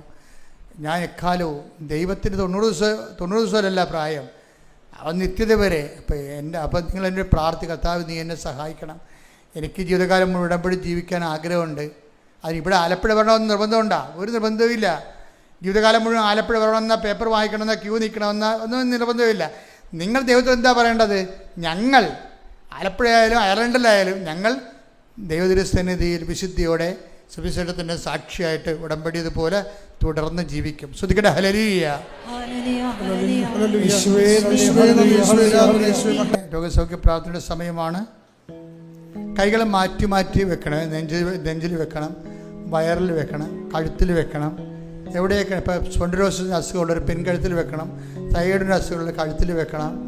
ശിരസ് മൊത്തം വേദനയും ബ്ലോക്കും ഉള്ളവർ ശിരസിൽ വെക്കണം. നെഞ്ചുവേദനക്കാർ ഹാർട്ടിന് ബ്ലോക്കുള്ള ഹാർട്ടിൽ വെക്കണം. കരളുകാരനുള്ളവർ നെഞ്ചിനെ കൊണ്ട് താഴെ വെക്കണം. ഉദരരോഗികൾ വയറിൽ വെക്കണം. ആരോഗ്യ കുഞ്ഞുങ്ങളില്ലാത്തവർ അടിവയറ്റിൽ വെക്കണം. അതുപോലെ എവിടെയാണ് രോഗം അവിടെയാണ് കൈവച്ച് മാറ്റി മാറ്റി വെക്കേണ്ടത്. അത് മാതാവിൻ്റെ മധ്യസ്ഥയിലാണ് ഞാൻ വെക്കുന്നത്, ഈശോൻ്റെ നാമത്തിലാണെന്ന് ഓർത്താൽ മതി. എന്ന് പറഞ്ഞ് ഞാൻ കൈകൾ എൻ്റെ ശരീരത്തിൽ വെക്കുന്നു, അതെൻ്റെ അമ്മയുടെ മധ്യസ്ഥയിലാണ്, അതെൻ്റെ ഈശോൻ്റെ നാമത്തിലാണ്. ഇനി നിങ്ങൾക്ക് രോഗം ഇല്ലെന്ന് വിചാരിച്ചോ, നിങ്ങളുടെ ബന്ധുക്കൾക്കോ വീട്ടുകാർക്കോ ആർക്ക്, നിങ്ങളുടെ സുഹൃത്തുക്കൾക്കോ ആർക്ക് രോഗം ഉണ്ടായാലും അവർ നിങ്ങളുടെ ജാമ്യം, ഇപ്പം ജിൻസി അല്ലേ, ജിൻസിയുടെ ജാമ്യത്തിലല്ലേ പ്രിൻസിക്ക് അനുഗ്രഹം കിട്ടിയത്. അപ്പോൾ തീർച്ചയായിട്ടും അത് ട്രാൻസ്ഫറബിളാണ്. നിങ്ങളുടെ വിശ്വാസത്തിൽ നിങ്ങൾക്ക് വിശ്വാസം ഇല്ലാത്തവർക്ക് വേണ്ടി പ്രാർത്ഥിക്കാം. അവരെ കർത്താവ് നിങ്ങളുടെ അടിസ്ഥാനത്തിൽ വീണ്ടെടുക്കും. ശ്രദ്ധിക്കട്ടെ. ഹല്ലേലൂയ.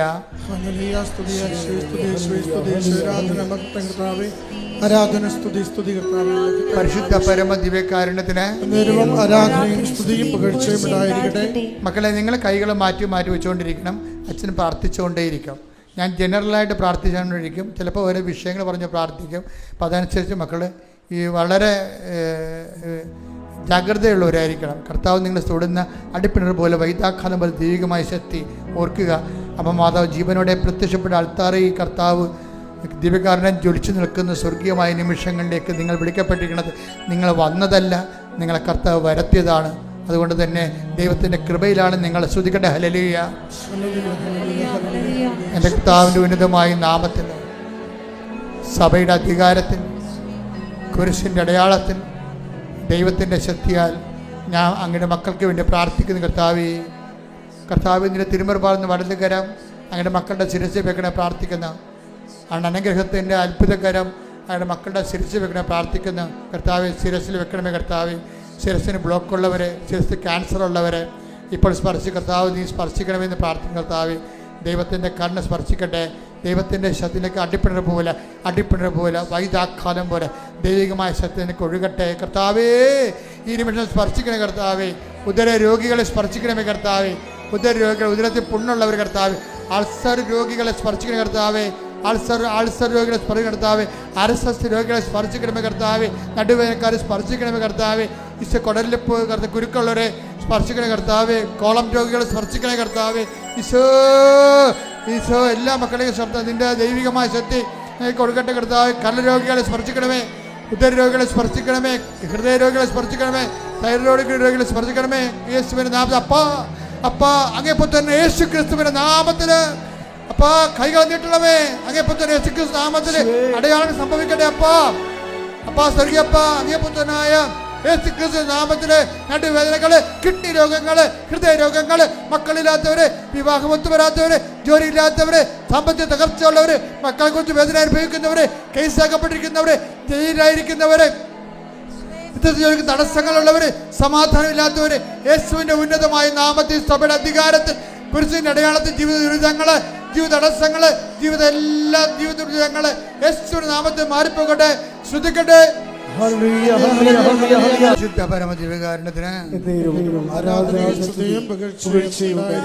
എൻ്റെ മക്കളെ ജോലിയില്ലാത്തവരെ, ജോലി നഷ്ടപ്പെട്ടവരെ, ഏജ് ഓവറാകാൻ പോകുന്നവരെ,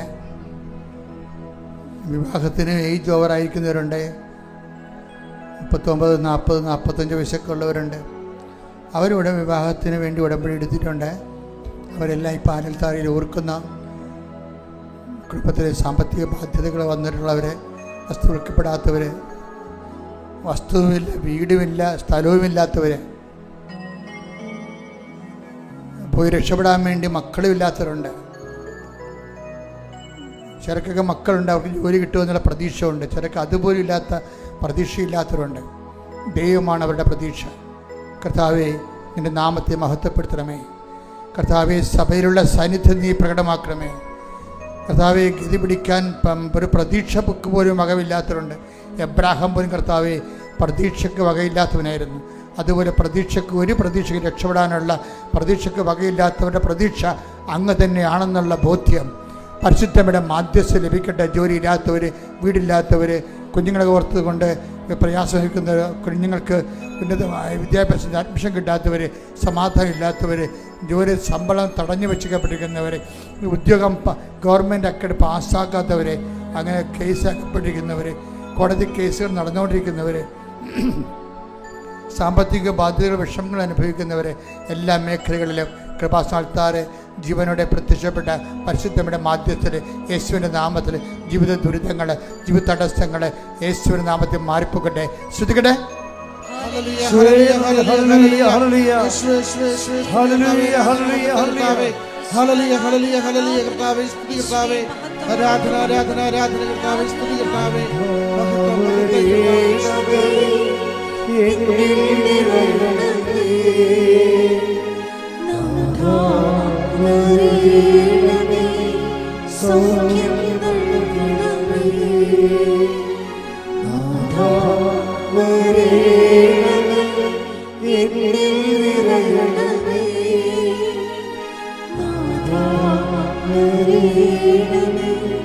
സൗഖ്യം